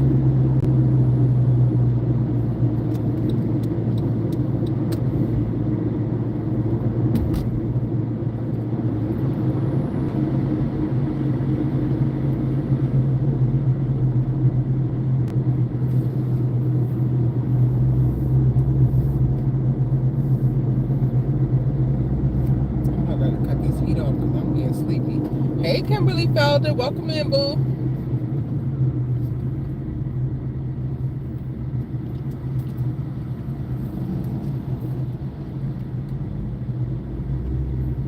Like, I have to figure out how to articulate that. She has to give up her old life to be able to walk into her new one. And it says, when I see Layla, she's showing signs of bipolar like her mom. I agree that she's holding herself back because of her life choices. I don't know if it's, well, her life choices are the actions of holding herself back, but I think she's doing it because regardless of how toxic or traumatic some moments of this life that she currently has is, it's the devil, you know, and it's comfortable. So I feel like she's doing it for comfort.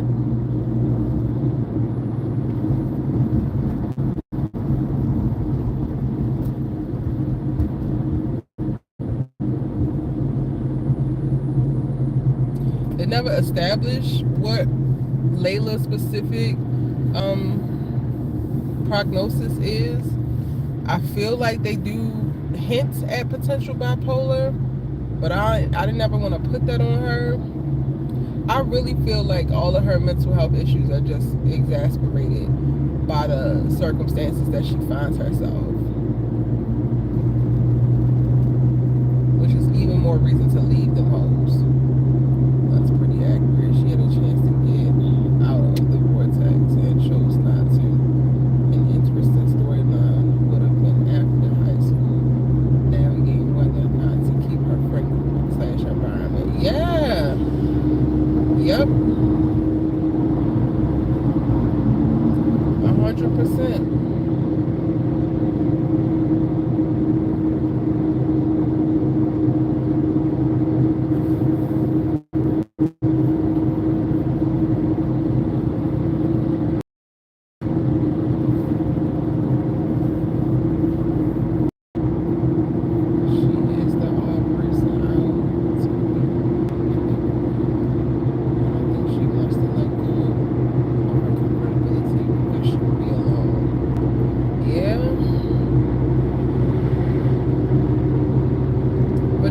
Be alone until you're not.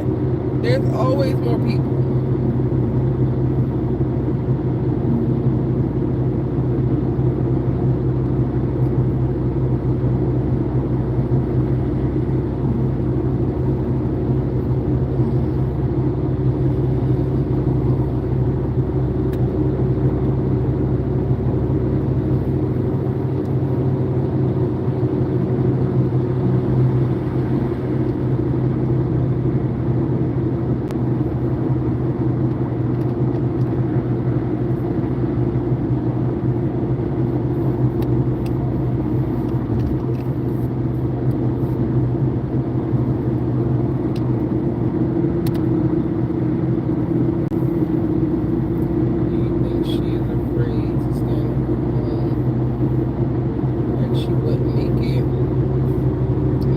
But like, her previous actions have already disproved that. Like, yeah, you laying your head at the Baker Mansion, but girl, you have been a successful businesswoman in high school. all the way out of high school. Like, you are making money and you come from money. You spent most of your high school years living in that big ass house by yourself. Like, you've had certain wins amongst the trauma to show you that you're like tougher than you're capable than you thought you were, stronger than you thought you were, and resilient as fuck. So like, while in theory I could see her like, oh, maybe I can't make it, and maybe doubting herself, but not enough to not go for it, because girl, like, you've already shown that you can do it.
Might be getting love the way that she wants.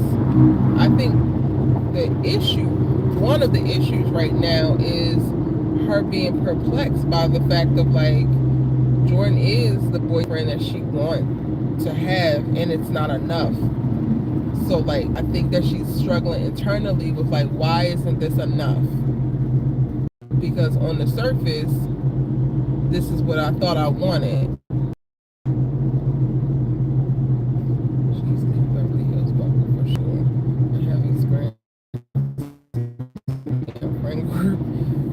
She would be more confident for sure.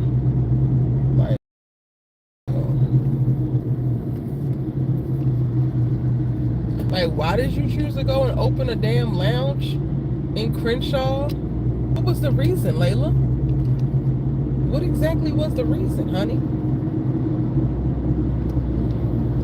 You could have ran your label from damn near anywhere. Patience was your number one person. We were supposed to get, if Patience took her ass to New York, you could have taken your ass to New York with Patience. And the two of y'all could have frolicked about.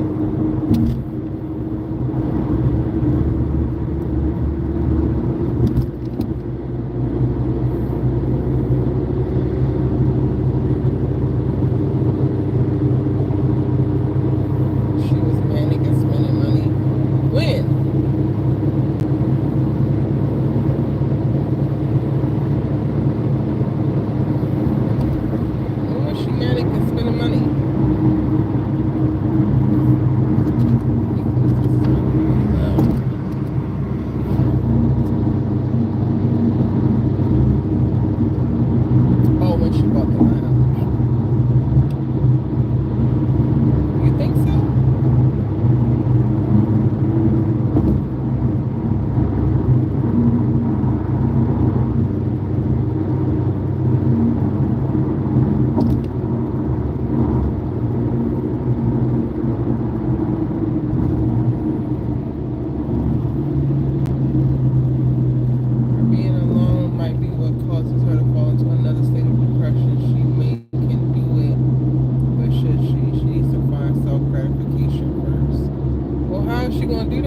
Ever be alone.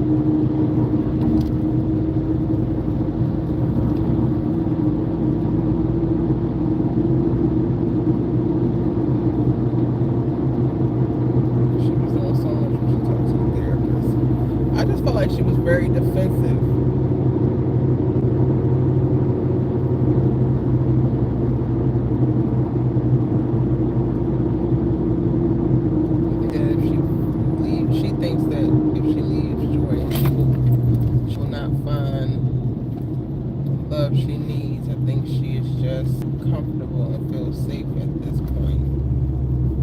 Yeah. But comfortability will kill you. That's the part they don't tell you.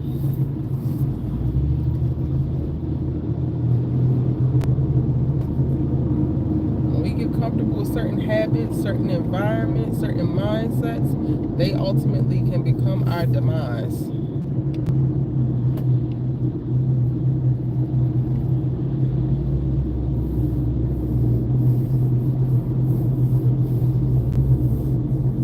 It didn't take me that long to get home. They weren't super backed up, which I appreciate.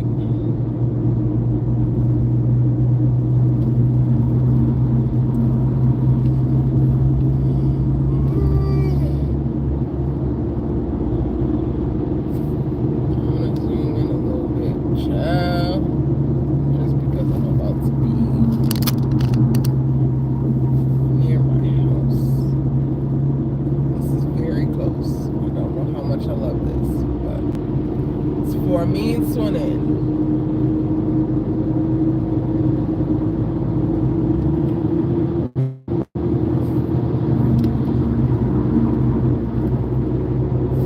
Probably because it's so late that I was able to get through this, because this would have never happened. Peak rush hour.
Lentil wrap, I'll do that. I'm like, what do I want to eat for dinner? I'm actually really hungry. I also need to stop snacking. Stop snacking.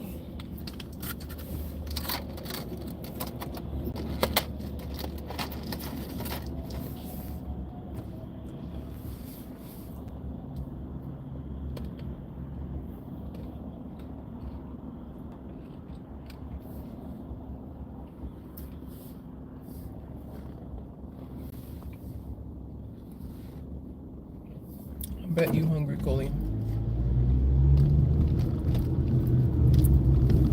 can go with some nice ice cold water in your dinner.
almost there, y'all.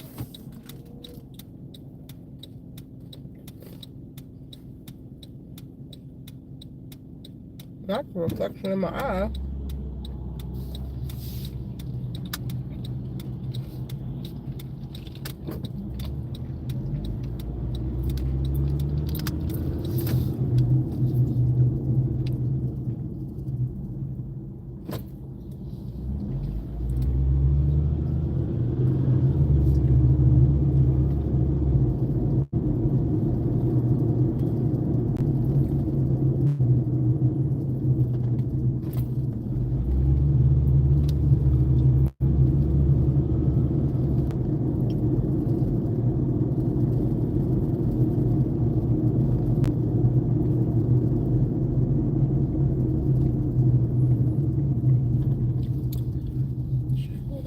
Don't say it.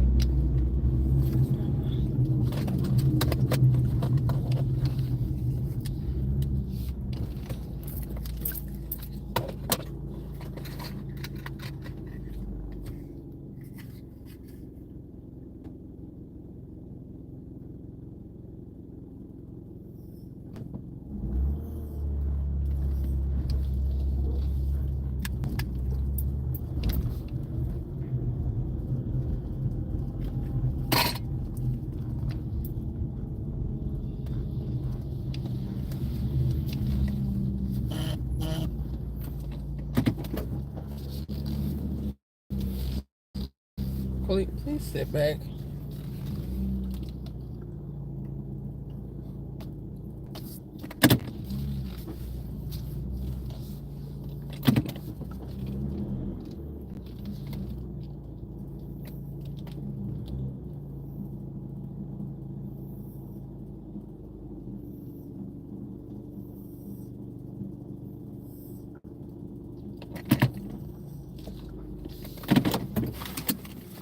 Yay. You have made it. Let me make sure I'm all the way back enough so I can close the garage. Ooh, child. Not your girl tired. This shit just washed over me. Perfect. Zoom out. Alright, give me a second, y'all, so I can get this boy out the car. And get my stuff out the car. Oh, I need to put y'all on the charger, huh?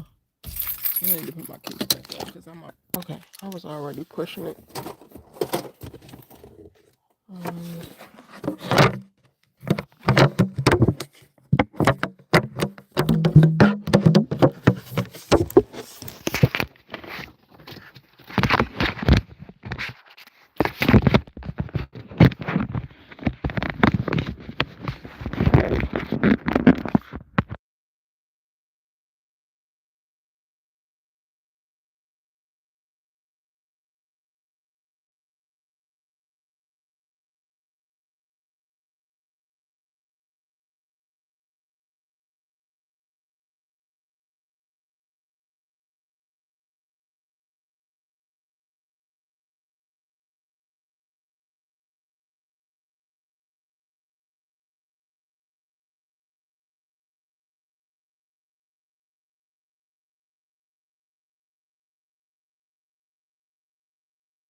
Yeah, I didn't want all of that rustling keep getting in the house. Whew. Grabbing all my stuff. Okay, let's see what y'all see. She had several guys who could be her equal or better in their profession. She didn't like them. She may just want to be needed, and Jordan gives that to her. I agree, but I also feel like that season of her life is over. And if she tries to stay in that needed to be needed, it's going to destroy her. I think that the relationship did whatever it was supposed to do, and she's struggling so much right now because it's time for her to move on, and she's staying. I think she became the it girl due to not having attention at home. Here, she was throwing parties and had a group of friends, and still went through a lot of depression. She was throwing up parties to not be alone. It's a damn shame how she was abandoned by her dad after her mom died. Child raised her, so he's the main reason she's depressed. Period.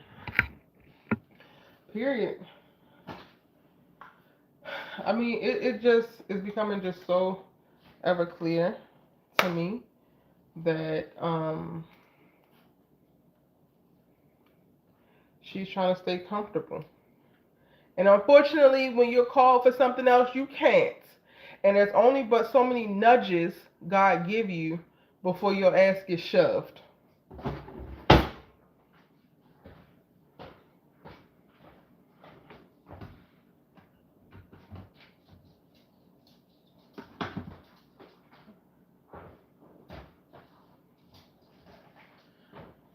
Alright, now let me get his food for him real quick. And then y'all will have my undivided attention again.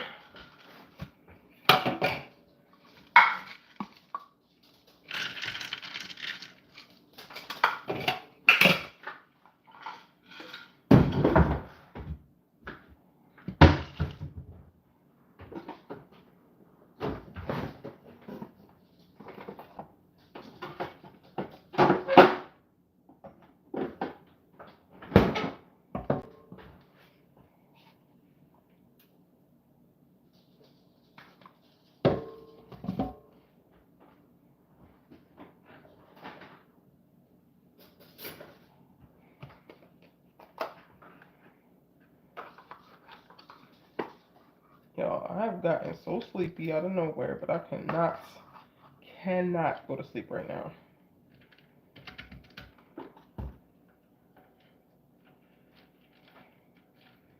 Like, absolutely, unequivocally cannot.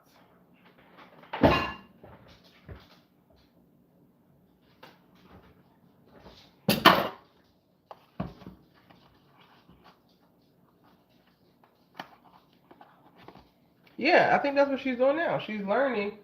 She's going. All of that she's going through right now is going to teach her this.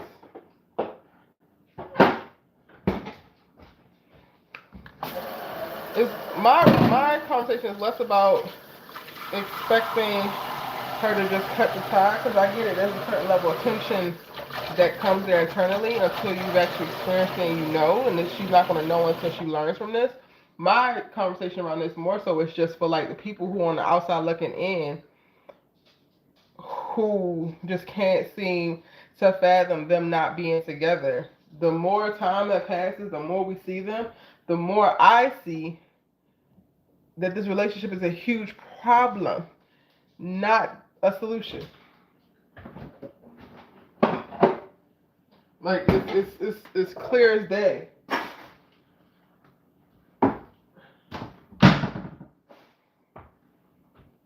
You know?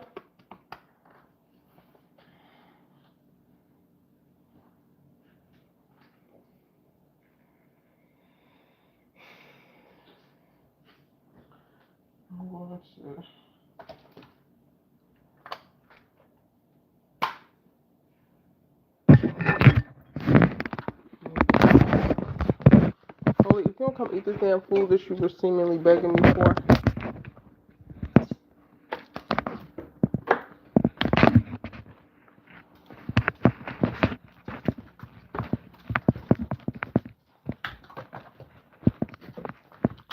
Oh, I gotta go get some sheets off the dryer.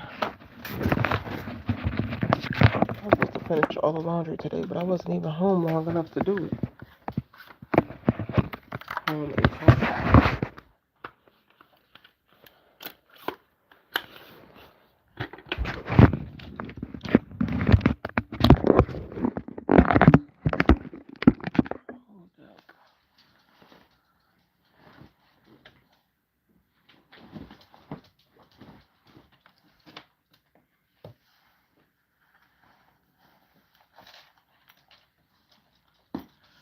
Unfortunately, AA will wrap it up in a big red bow for both couples, and most likely both will be married by the end of the season. Terrible, diabolical work. I think people think dysfunctional relationships are good because that's all they know. Until they become healthy, they won't be able to see it. I mean, I don't think I have had, well, my very first love was as close to as healthy as I could possibly have gotten, but that still was very young and dumbish too. So I have technically never been in a healthy relationship, but I know what one is. And I think we learn from our experiences, but also we can learn from others and from the world. And if we actually ask certain specific poignant questions of ourselves, we can get to a better understanding of what that actually looks like. I don't have a healthy relationship that I have actually completed or been in to say this is how I know this is what I need moving forward. It's really been a culmination of all of my lived experiences, both romantic, platonic, academic. It's scary that there are fully grown adults who lack emotional intelligence to know that are not meant to be together for various reasons. It's very scary. Very. Hold on, I'll be right back. Put this by the door. Let me get my cup.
Y'all, my favorite protein, collagen, came. So I'm gonna have smoothie tomorrow. I'm very excited.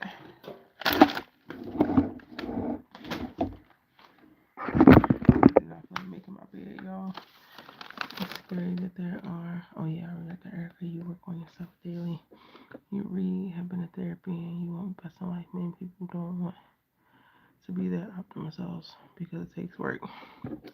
That's true. That's true. But that's just how I see it in reference to, like, you don't. Yes, you can't be what you can't see, but also there's still so much more.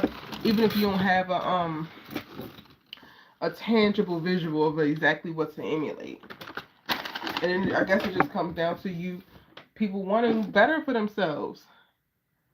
Like, y'all be wanting, not y'all, but They be wanting Chanel bags and this and that, but you don't at the bare minimum basis want the best for yourself. What are we doing? We're hustling backwards. It's very weird. It's giving very weird.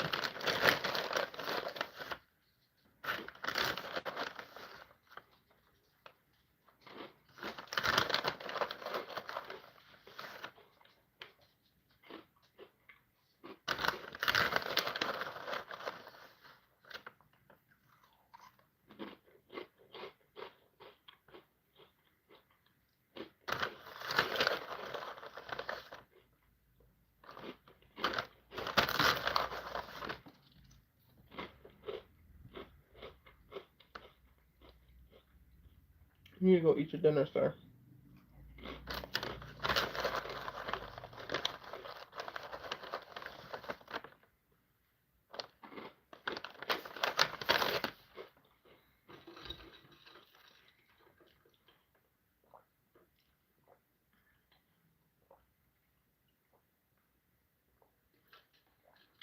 And this is gonna sound bad, but and if you don't want the best for yourself, then shut the hell up.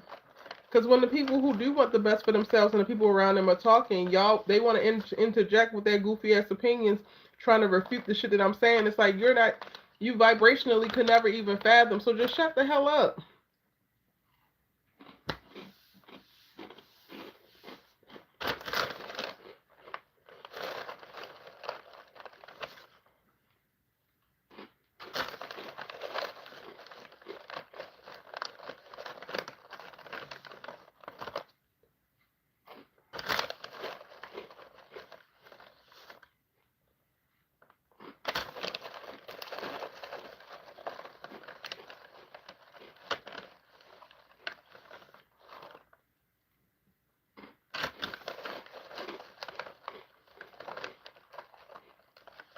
I have friends that are married to people that they have no business being with at this point. It's so sad, and they're miserable.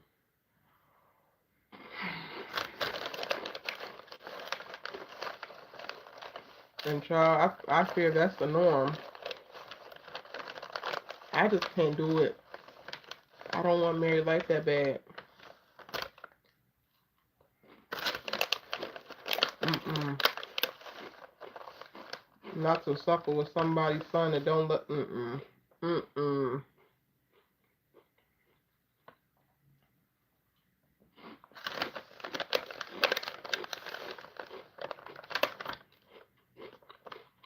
I will keep taking my ass to the park and the beach, and going on bike rides with my goddamn friends, and kikiing with my damn dog, and going live with y'all.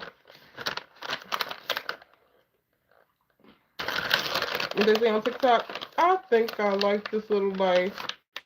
Cause I'll be damned if I'm gonna go into misery. Then raise kids in a toxic environment like that, yep. Those are the ones that argue the most. They get mad at you for giving them facts. All of a sudden, the light bulb comes on. They speak like they came up with the idea. Child.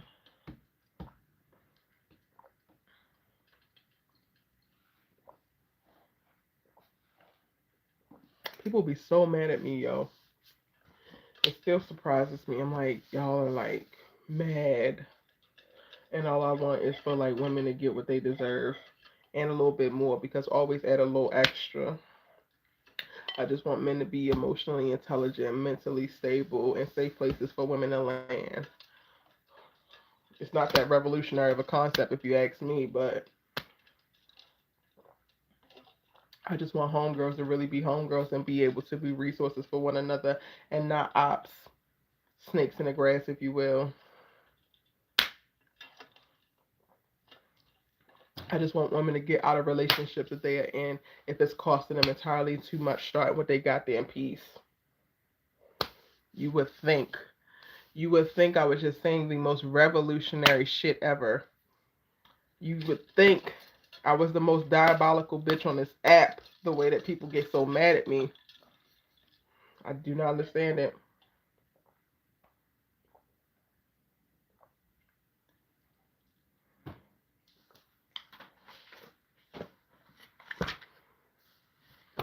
Okay.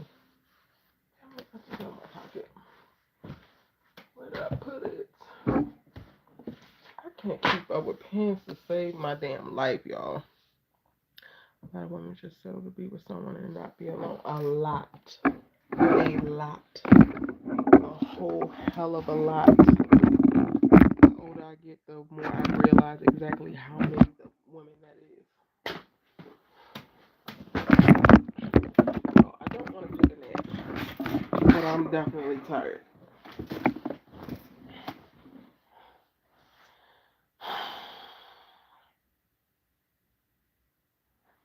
I said I was going to do a facial tonight, but I'm tired as hell.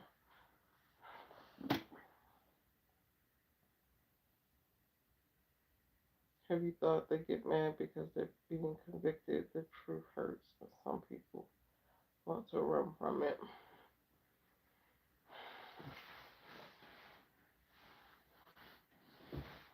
I guess. I'm not giving a lot of thought to that particular take, but it makes sense.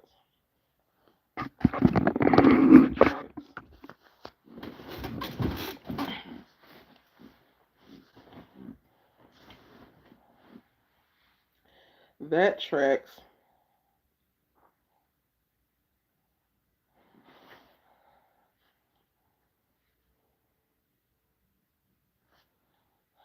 So I'm not going to do this facial tomorrow. I need to film tomorrow. Like on camera film, not just voiceovers. I need to film voiceovers tonight. And it is entirely too late in the evening to take a nap. It is giving go to sleep.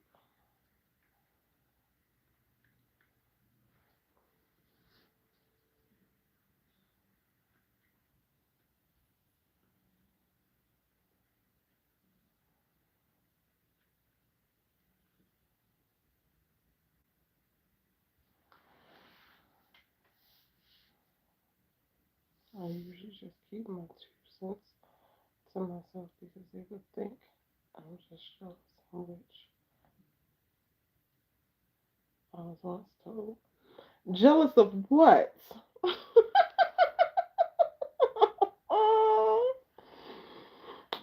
So I told y'all yesterday I was on the girl live. Hey Shanoa. My birthday is June 21st. Tomorrow is Sandrika's birthday.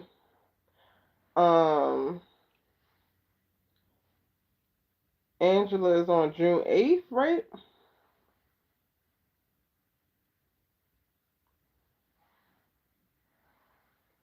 And Zinga is on October 29th.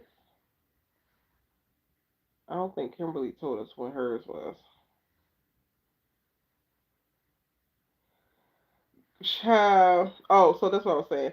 I was on a TikTok yesterday, and I told y'all about how I was telling, like, how the girl was like crying or whatever. She was overwhelmed, and I was in the chat telling people to stop giving her advice and stop telling her to get a therapist. She just needed to vent and express herself, and we needed to hold space for her or whatever.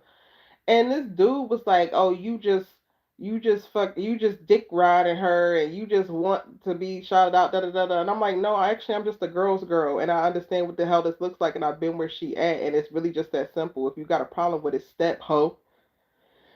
Like I was getting active in that damn chat, and it's so interesting to me how the default that people go to immediately is like you either jealous or you dick ride, and it's like, or I could just be trying to be a good person. I could just be trying to be honest with you. I could just be trying to give you words that you actually need in this moment, or give this person words that they need in this moment.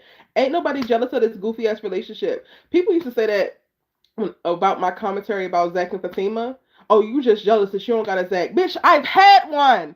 Won't do it again. Been there, bought the t-shirt, never again. Still at a nigga. But if I wanted a Zach, I could have one tomorrow. If I wanted a Zach, I could go out here and have one right the fuck now. Bitch, I don't want that. Like, what are you talking about?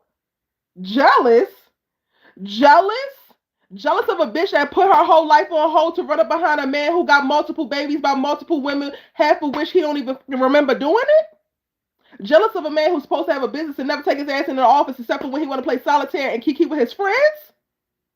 Jealous of a man who don't even have the self-confidence, the wherewithal, and the leadership to actually lead me, but he wants to lean into his jealous bag and follow me around Atlanta so that I can't even be myself and do the things that I want to do. Jealous of a bitch who has a man who thinks that everything that she's interested in is stupid, except for sex and him.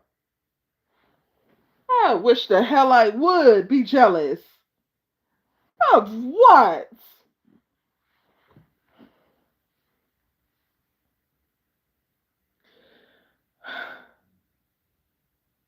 No, we were just talking about birthdays, so then people posted them, and I'm trying to remember them. Kimberly's passed March 14th. Happy belated birthday. Child, I was traveling at that time, so I know I ain't wish it to you. I'm sorry.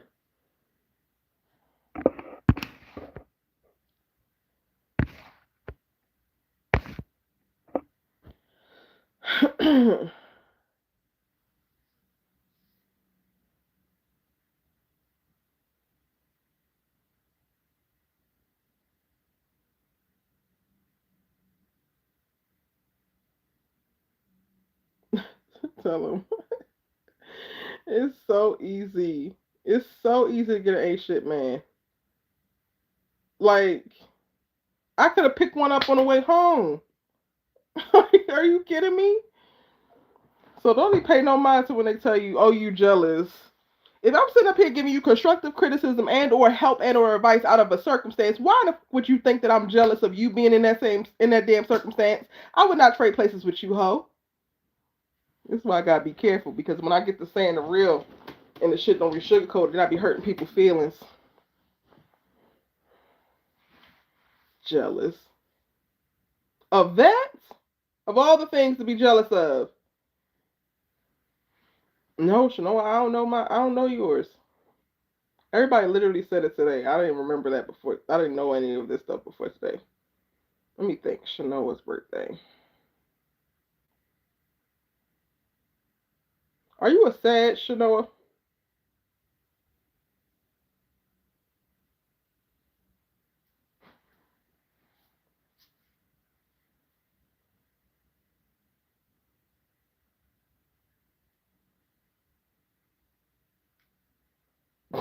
I remember them talking about I was jealous of Spencer and Olivia. I'm sorry. When I was in high school, my high school love gave me reciprocity. Well, in college, because that's when we actually wound up getting together. That nigga did his damn best. And I wasn't a goddamn hellion.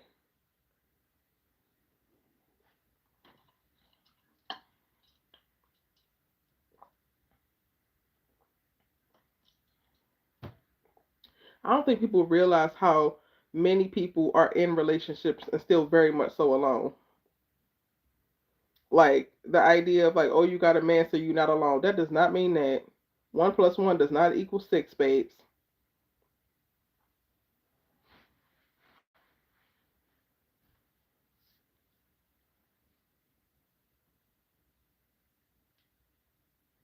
Oh, near Melissa's. Oh wait, Kimberly, you and Melissa? No, Melissa's birthday is the 16th, I believe. So Shanoa, you is the 17th?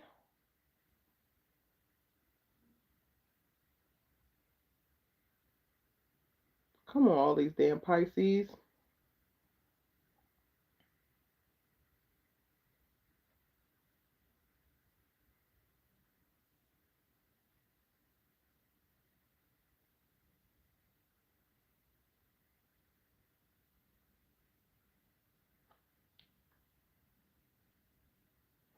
My mom is a Pisces as well. Y'all are an interesting bunch. And my grandmother's a Pisces.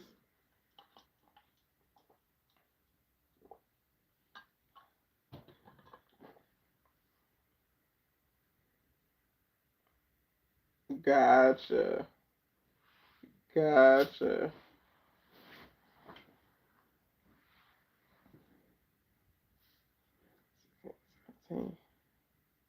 14, 16, 17. Child.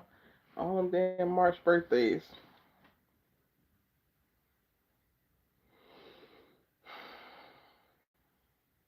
It's so interesting how people can be quick to be like, you just jealous when you say something, say some constructive criticism. It's like, no, I'm actually just trying to help you. But if you don't want it, bitch, I can go on about my day.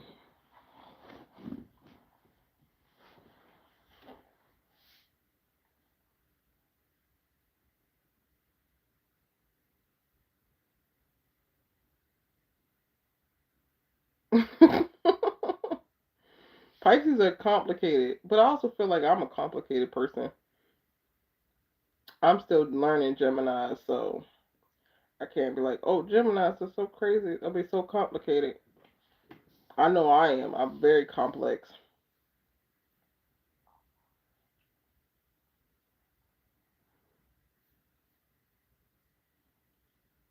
I mean, in a lot of ways, Pisces are right behind Cancers in the complexity and like access to depth of emotions. Come on, Gemini Dad. I cannot believe I'm actually accepting this. For quite a while, I definitely made being a Cancer part of my goddamn identity, only to find out what I got a Cancer something. What is my thing? Cancer Moon. Hold on. Oh, my Mercury. I got Cancer. Mercury is in Cancer.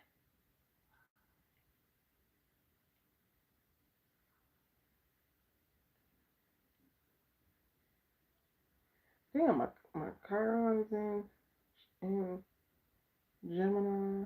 Lilith is in Gemini. Golly.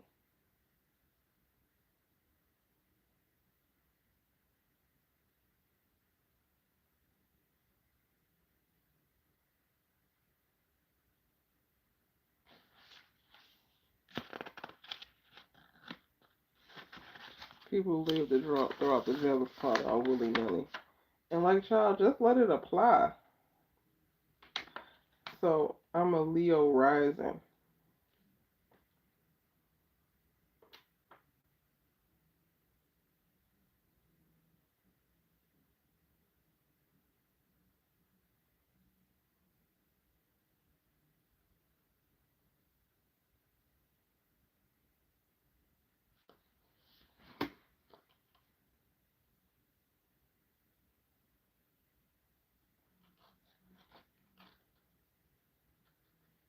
I've never fully read my whole birth chart,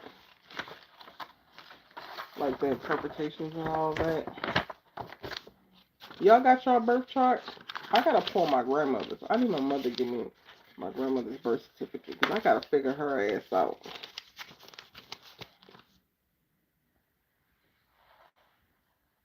Right. People ain't jealous because they don't agree with you. Calm down.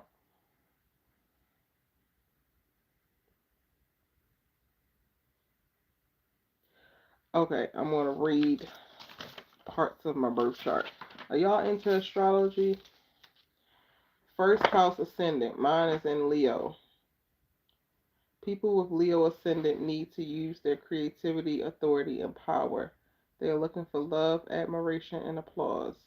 Some might push to the front by force and be eccentric. They should strive to become an independent and distinct person. Potential danger of these people is their pride. They must first show a good effort in order to deserve respect and admiration. Those who fail to shine may become bitter. Ooh, a crucial turn is when they learn to give without expecting something in return. Ain't that the goddamn truth?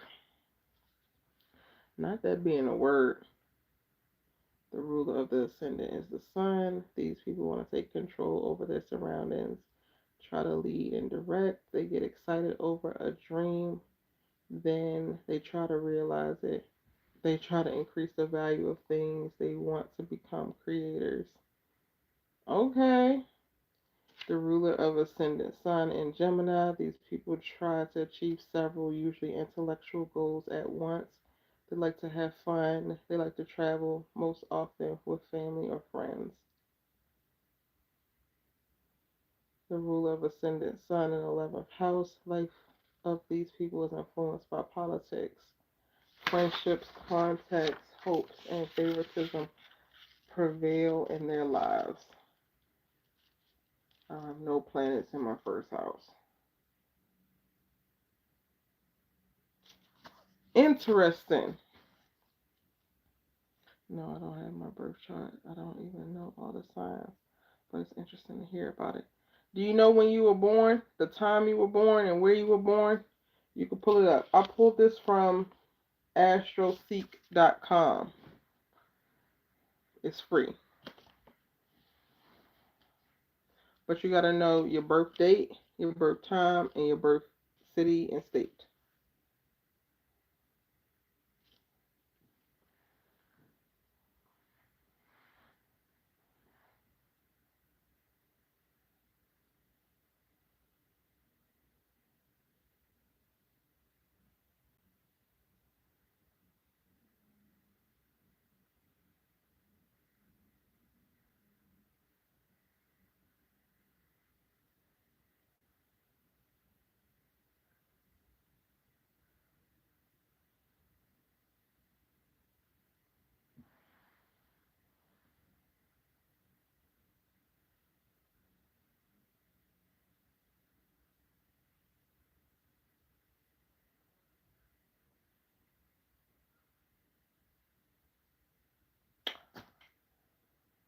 Y'all,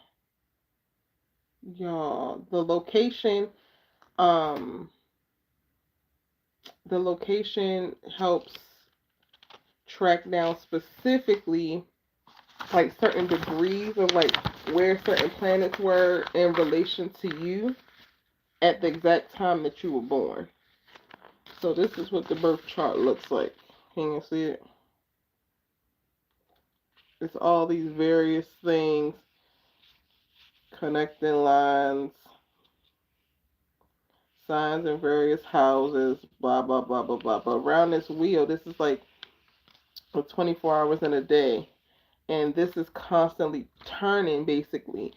So at the exact moment that you were born, you'll have a certain chart. And if a person born on the exact same day, so like for example, I thought I was a Cancer because I'm a cuspy person. On my birthday, June 21st, the year I was born, the um the sun moved out of Gemini and into Cancer that same day. So had I been born, I think afternoon, like 12 p.m., that is when I would be dubbed a Cancer. I hope that makes sense. But because I was born in the morning around 9, I'm not going to get my exact time on here, but around 9, that made me a Cancer, a Gemini sun. Does that make sense?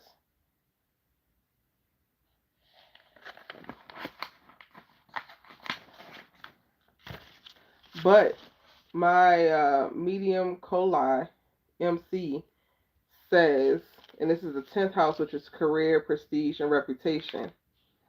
MC symbolizes social status, career, reputation, honors, fame, success, authoritative personalities, comma, father. 10th house is in Taurus. People with Taurus and a 10th house cusp try to earn enough money to sustain the standard of living they consider suitable for them. They are the type of people who make considerable efforts to gain a prominent social status and strengthen their importance. They are reluctant to give up power they have already gained. Venus, which rules Taurus, often brings career tendencies with elements of artistic creativity. These people are interested in trying everything that brings joy and beauty. So fucking true. The ruler of the 10th house, Venus, in the 12th house, these people often have occupations that involve secrets or are not visible. Great deal of their professional activity take place behind the scenes and not many people see what they do. They are often writers, hospital directors, film directors, producers, owners of some type of show business. Bruh. Had I had my birth chart when I was younger, well, it also says hospital directors. Grey's Anatomy at one point made me want to be chief of surgery once I actually got into medicine, but that's a whole other conversation. This is wild. Wild, okay? Wild. You just looked yours up? It's insightful.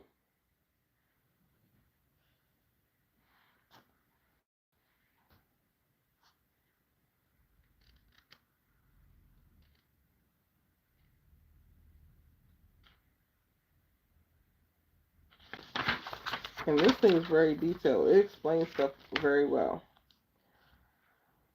The sun symbolizes the personal identity. It shows us areas where the person should learn to be independent, where he should fulfill his potential, differentiate themselves from others.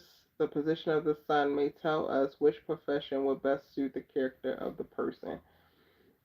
I've never read this interpretation, y'all, just so we're clear. My sun is in Gemini. People born under the sign of Gemini are people of many talents, and they are able to use their skills in both theory and practice. They are very intelligent and quick-witted people who are interested in everything that happens around them, and they can quickly adapt to any new situation. They are open to all novel things in the world because they can quickly see their advantages. They try to show these novel things to others so that they can also benefit from them. But more conservative people often do not have an understanding for this. They are sociable people that have a representative personalities, and they can inspire and influence others with their innate charm and vigor. Sun in the 11th house brings help from those who are in a position to provide it so other people can achieve their goals. These people will achieve their objectives with the support of their friends, business partners, or through a joint activity. They long for they long for their partner's recognition for their mental efforts in a joint activity and for leading roles in a group. They will probably become their leaders or spokesmen. Their approach to life is very liberal and tolerant. They are humanitarian people who prefer popularity to power. These people are self-sacrificing and they sacrifice their lives for higher causes. The support of their friends will always be crucial to them. Not this thing clocking my ass, because a lot of this is spot on. Moon. Place in a horoscope where the moon tells us what gives person a sense of security and where to find it.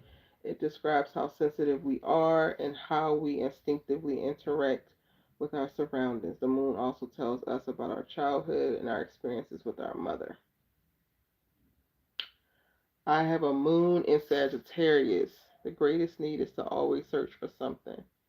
In order to feel safe, you need a philosophy or belief. You need to have a goal or mission that gives your life meaning. Your faith must be voluntary, and it's a paradox as fighting against dogmas may lead you to other dogmas. Spot on. Moon in the fifth house. The moon in the fifth house creates a bond between emotions and creativity. These people are often somewhat trusting, so they have to watch out for bad advice regarding financial and other risky matters. They're the kind of people whom safety is very important. They tend to not give their children enough independence. Their relationship with children has a strong emotional basis, and their emotions play an important role in their personal relationships. Sometimes they tend to remain in unsuitable personal relationships. Cha, cha. Mercury is the planet that brings us interest in intellectual things, about teachings and learnings. It also indicates into what depth we want to study things. It gives us natural intelligence and the ability to analyze and reproduce. My Mercury is in Cancer, and Mercury in Cancer gives people good memory, great imaginations, adaptability, and a talent for writing. Those who hurt these people can be sure that they will not forgive them anytime soon. People with Mercury in this position can do any job and they can adapt easily when circumstances change. They get along well with people who have different opinions and attitudes. They like to be flattered and praised, and they rarely do anything that could damage their reputation. Child, it's the read for me. Mercury in the 12th house represents the subconscious mind. Thinkings of these people is influenced by their subconscious and past experiences. Their decisions are based on emotions instead of logical thinking. These people have a tendency to be secretive. They lack self confidence, but they are good at hiding it. This position also suggests difficulties in learning new things, and it is biggest obstacle to developing the potential of the person? Child. Because up until this goddamn YouTube channel, and honestly, within this last year of it, I'm like still now, even with this personal channel is pushing me more.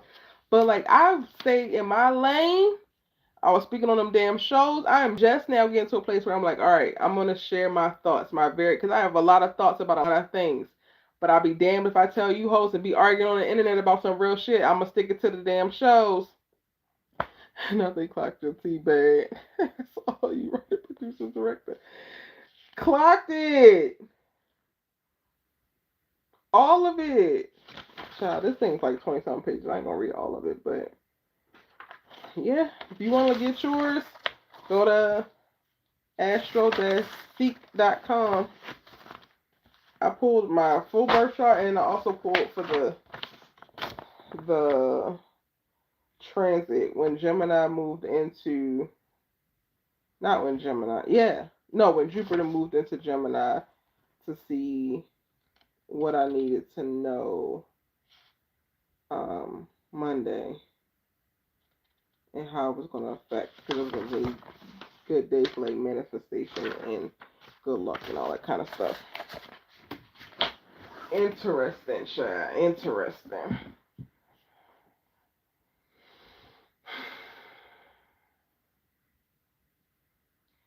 Y'all, I'm so sleepy, but I need to get up and I need to record. And if I go to sleep now, my ass is not getting up. I'm not getting up in 2 hours to go record. I don't even know what time it is, but I know I cannot take a nap at this particular time. This is go to sleep time. This is not nap time. And all the things I wanted to do.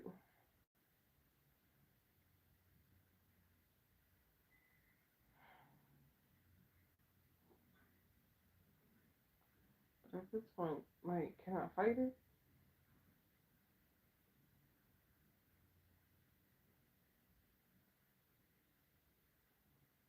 I do not know.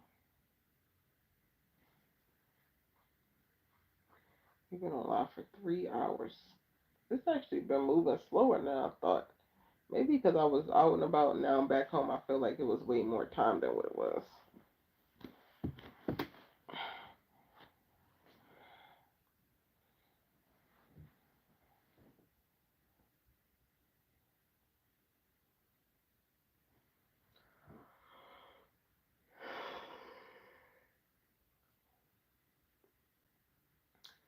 Like, should I make a coffee?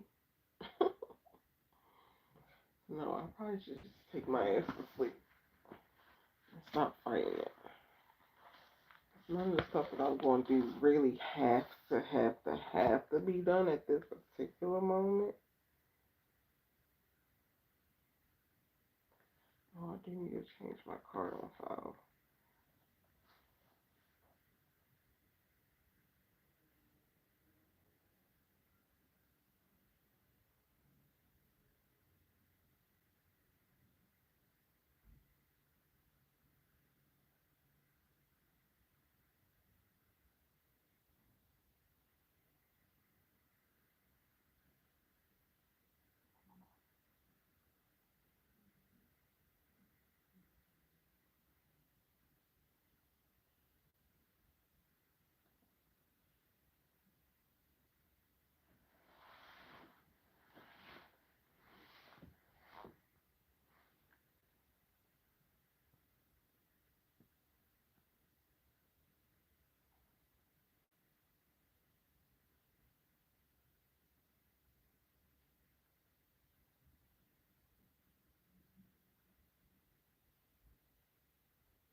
What am I about to do, y'all?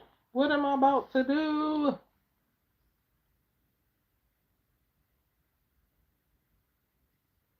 really want to take a really good shower and then do my facial.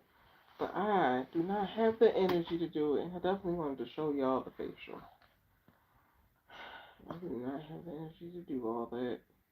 Go to sleep. Go to sleep. Take your ass to sleep, Erica.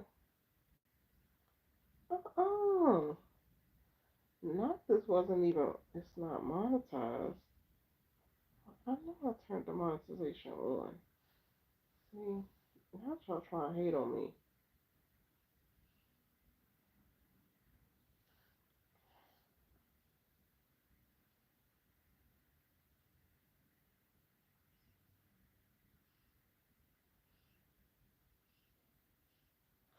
Ooh, y'all think Fatima was doing research on the possibilities of the two fathers because she wants to convince Zach that it's not his kid? Somebody posted that comment.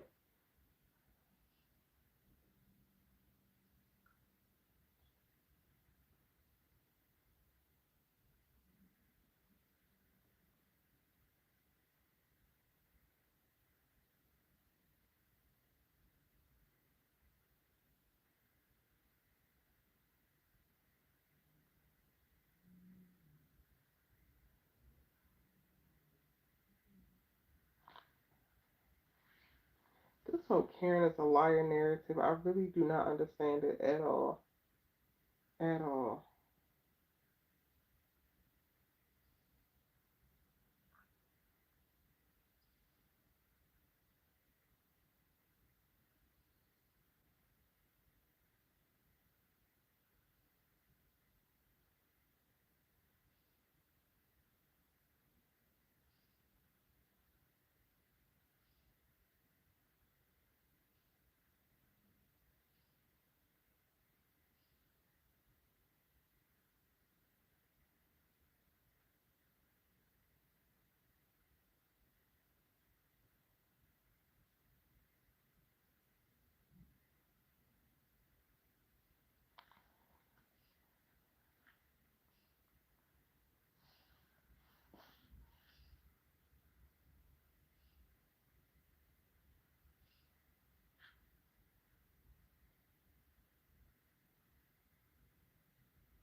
I do not know why people be losing their goddamn minds in the comment section.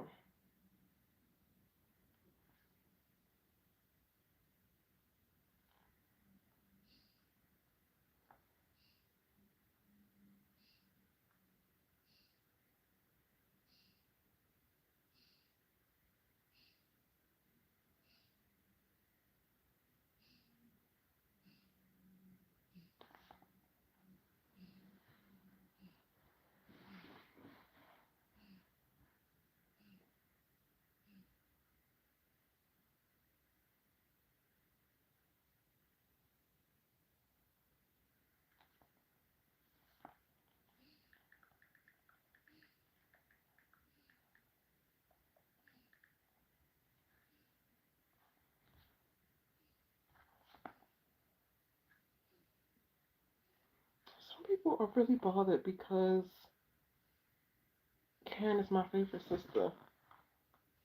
Like, y'all think I'm taking it as shade of, like, they post comments, we all know who your favorite sister is. Duh, I say it enough. I should hope. Hopefully your comprehension, your reading comprehension skills is not that damn bad. What did you eat for dinner? Child, I only had that half of spicy lentil roll while I was at the park. But I'm not hungry. I got the other half I was going to eat for dinner, but I'm not hungry. Oh, here in the comment section. Somebody went off or somebody told them to shut the fuck up. Don't be over here in my house telling people to shut the fuck up. Only I can tell people to shut the fuck up. People are crazy.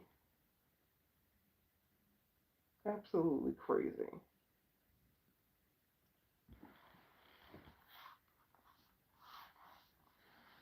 I feel like I'm getting a second win from these crazy ass people.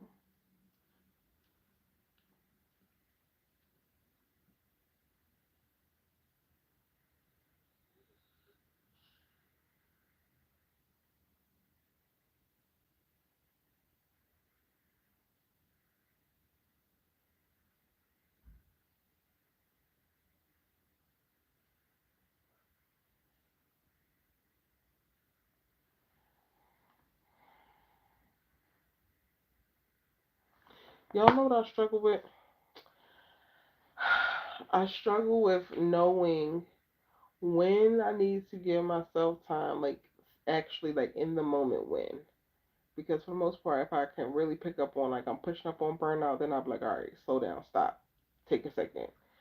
But like in the moment, like right now, if this sleepiness is just something I need to push through, or if I should go to sleep. Because sometimes you should push through it, and sometimes you just take your ass to sleep. How do you know when?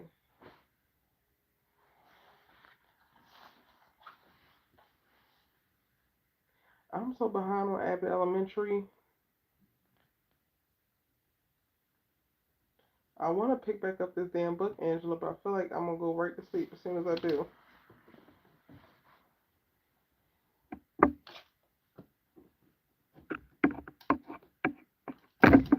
Coley, step over it, man.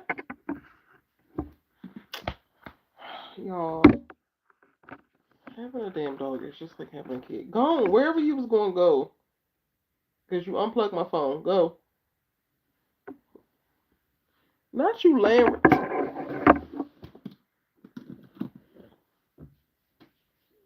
You just wanted a belly rub. You knocked my phone out of the thing so I can reach down and then rub your belly. You not slick. You not slick, Papa.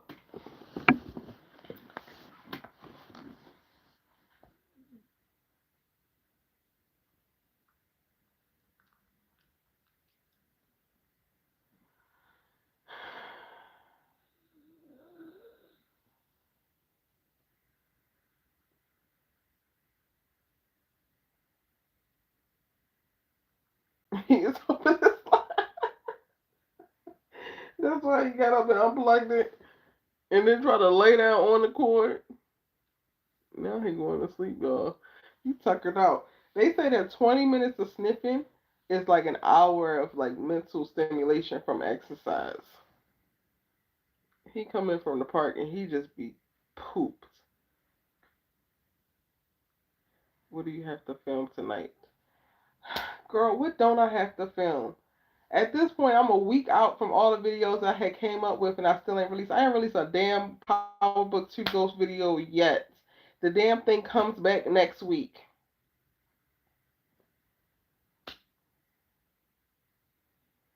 Yeah, a whole list of videos still. And it came up with more because new episodes of shit came out.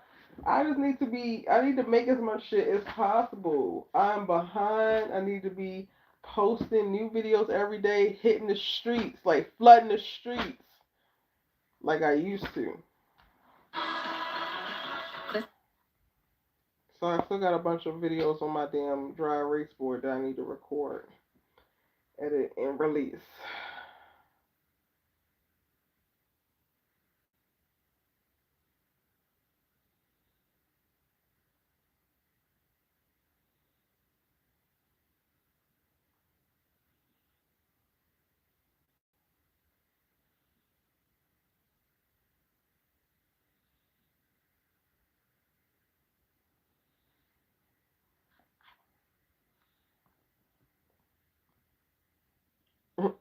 He's trying to disconnect us. Yes, he did, y'all.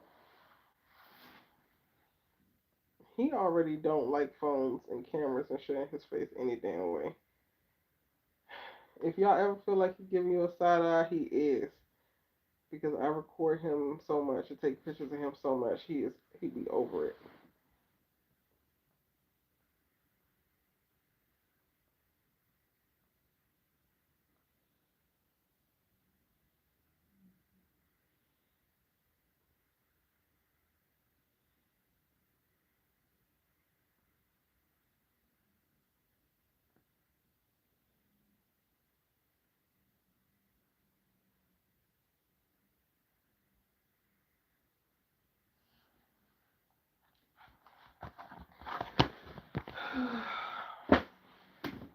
I'm still awake, which means I should be doing something with myself.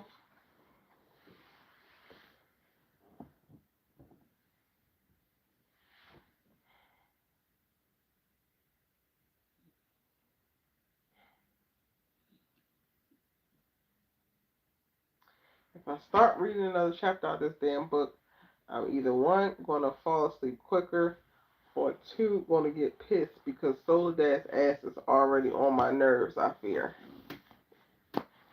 How do you feel about your life journey almost being over? I can't believe it's almost... Here you go. Here you go. Where are you trying to go? Step over the cord, please. Go. Go. Go. Go ahead. Go. Are you trying to get water? Go on.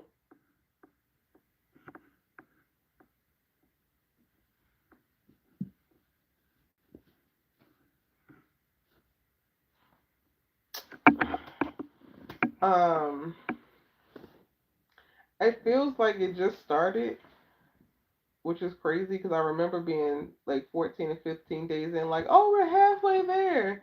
And then all of a sudden we're like at the end. I'm still debating if I'm going to keep it up or keep going. But I'm very grateful to it. It shifted some things fundamentally for me. Hopefully I can keep it going in reference to momentum, not even for just lives, but into like other stuff. I'm excited to introduce vlogs and other like sit down talking head videos to the channel. I'm not covering Abbott, but I watch it. Abbott is like a comfort show for me. So I don't break it down, but I watch it, and there's a couple people who watch it who we talk about it in the DMs, but I haven't talked about it publicly except for on my members only live. Oh wait, I gotta have a members only live tomorrow because I ain't had one scheduled all month. What's today? Today's the 30th. Fuck. I gotta schedule a members only live for tomorrow. I meant to put that on schedule. See, this is my problem. I totally forgot. I've only talked about Abbott in like members only lives or in the DMs when people ask me specifically. But I like Abbott a lot. sometimes, depending on the show, the moment I start talking about it, it becomes less enjoyable for me and kind of becomes like work. Where am I in the book? Chapter 4, I think. Hold on. Where is the damn book? Here somewhere.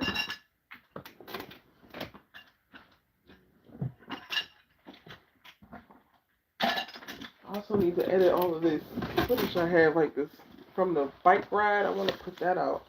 Yeah, I'm on chapter 4. I ain't read again. It's the 31st there, but not here, not yet. I'll probably do a members only live starting at like noon. That's gonna have to be a long one because I missed it from the previous month. It's gonna have to be everything. So I gotta brain dump all of my thoughts.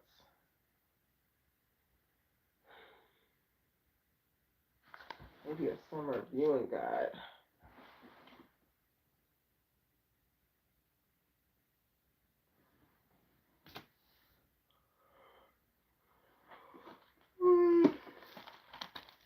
I'm gonna send some here. Angela, what chapter are you on? You probably finished the damn book already.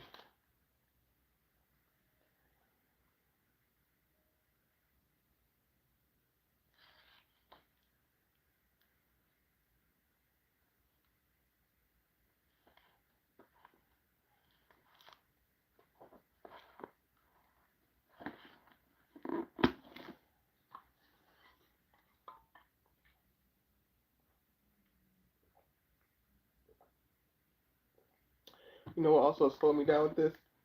I started Bell Hook Sisters of the Yams because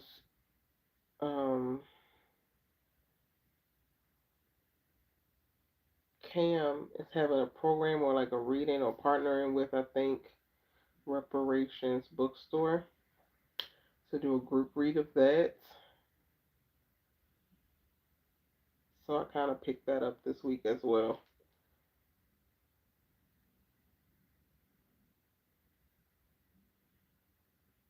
You started slowing down.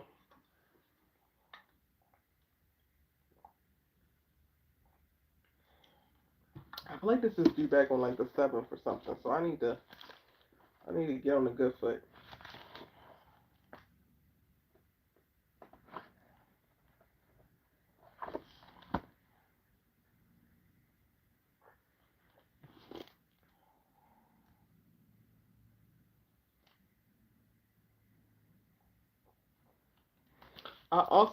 I actually own this though, so I'll probably read this next. I bought this a while ago.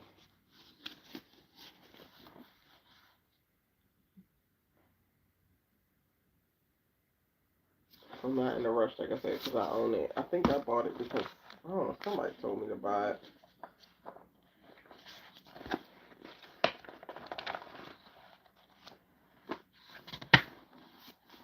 Has anybody read this?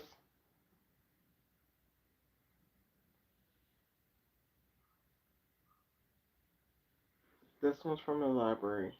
This one I own. I'm a big fan of libraries.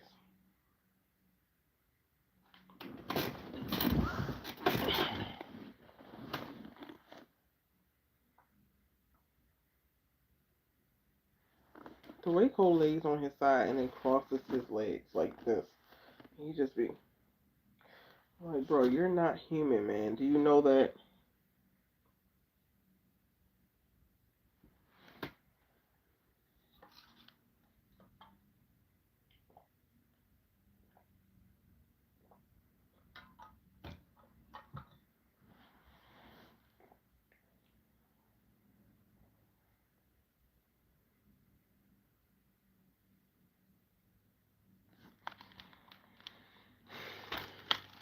I'm gonna read the chapter, y'all.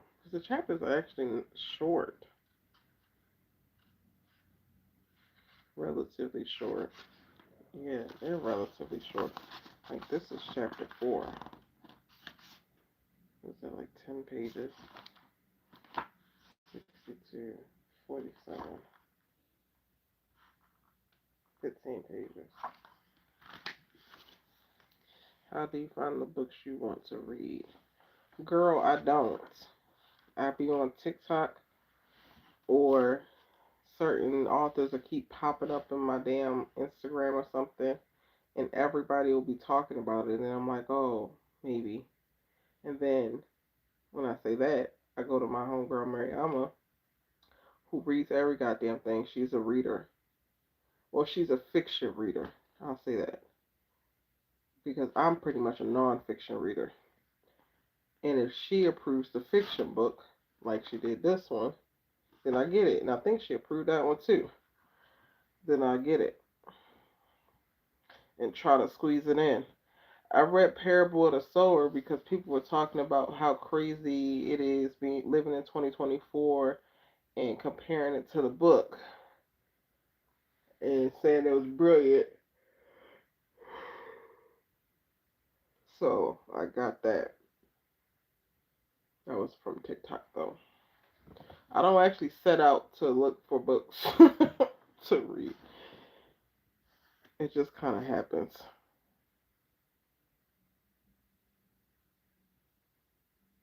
A coworker was reading this one or the other one.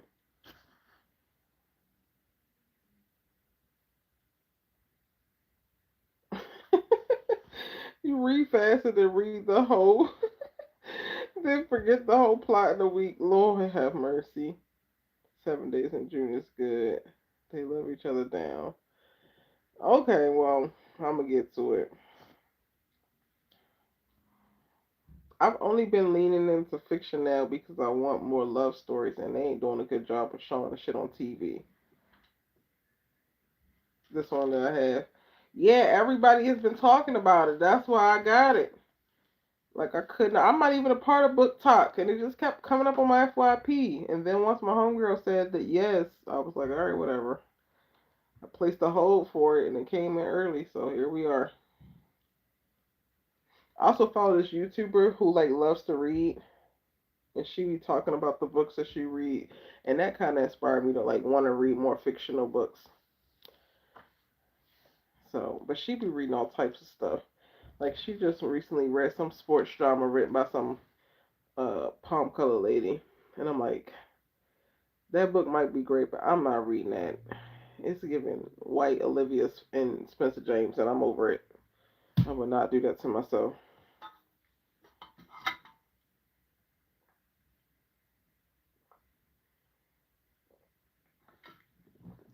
Cedrica, get it. I'm already like only on chapter 4, and I'm ready to fight.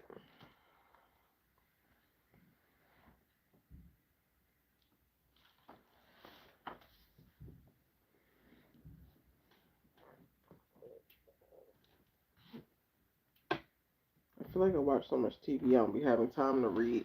But then again, I read like I said, a bunch of nonfiction stuff, self help, business, psychology.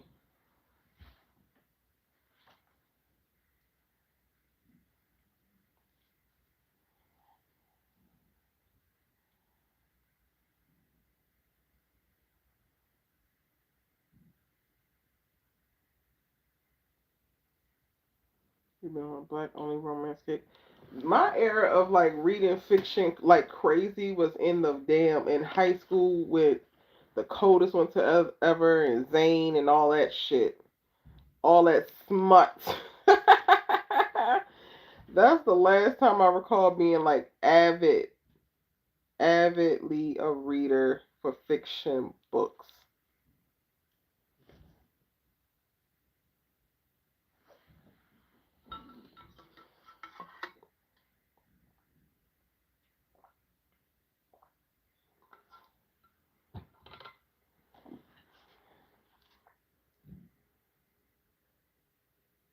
You find it hard to read on your side, so you sit up or lay on my back.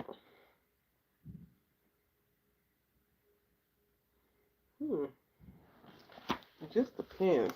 I try to prop up stuff like my head.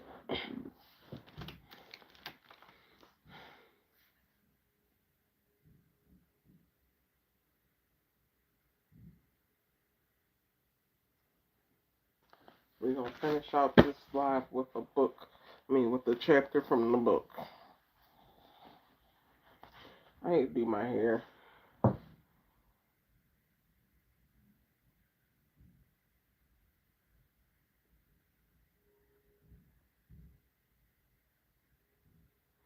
think I'm doing a sew-in tomorrow.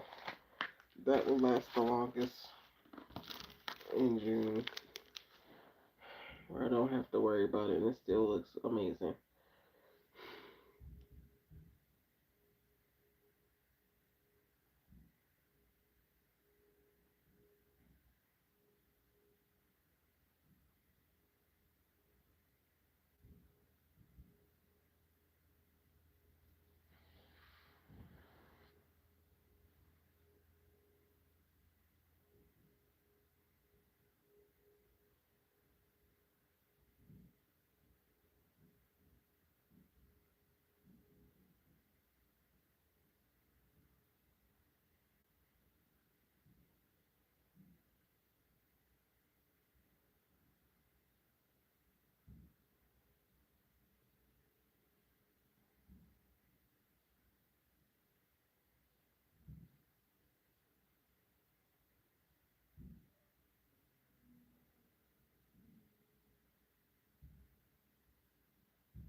Lord, not the wife defended the damn cheating husband after his mistress gets murdered. I can't.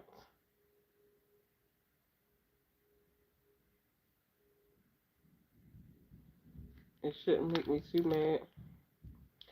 I'm mad at Soledad because, girl, why did you choose this white man? Why are we here, Soledad? He clearly was a white supremacist from the jump. He ain't just become it.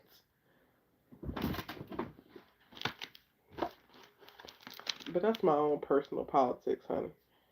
I feel things very strongly, or I don't feel them at all. I don't do really great in the middle as it pertains to that. I either am very indifferent or I care very deeply.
the book club.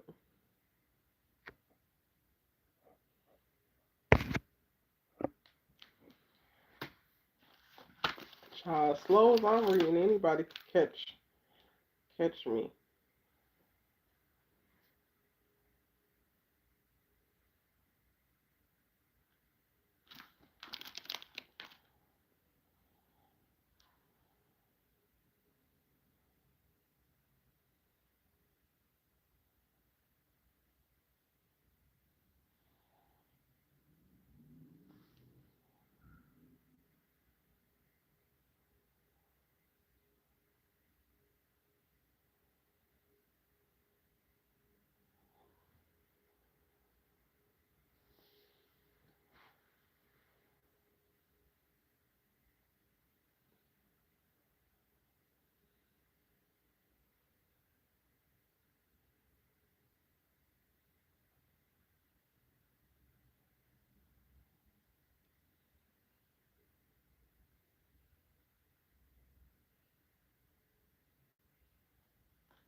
Child, I'm about to fall asleep. I need to take a shower, then come back to this damn book. I'm on page 48. Where's the whole letter? I was using it as a bookmark.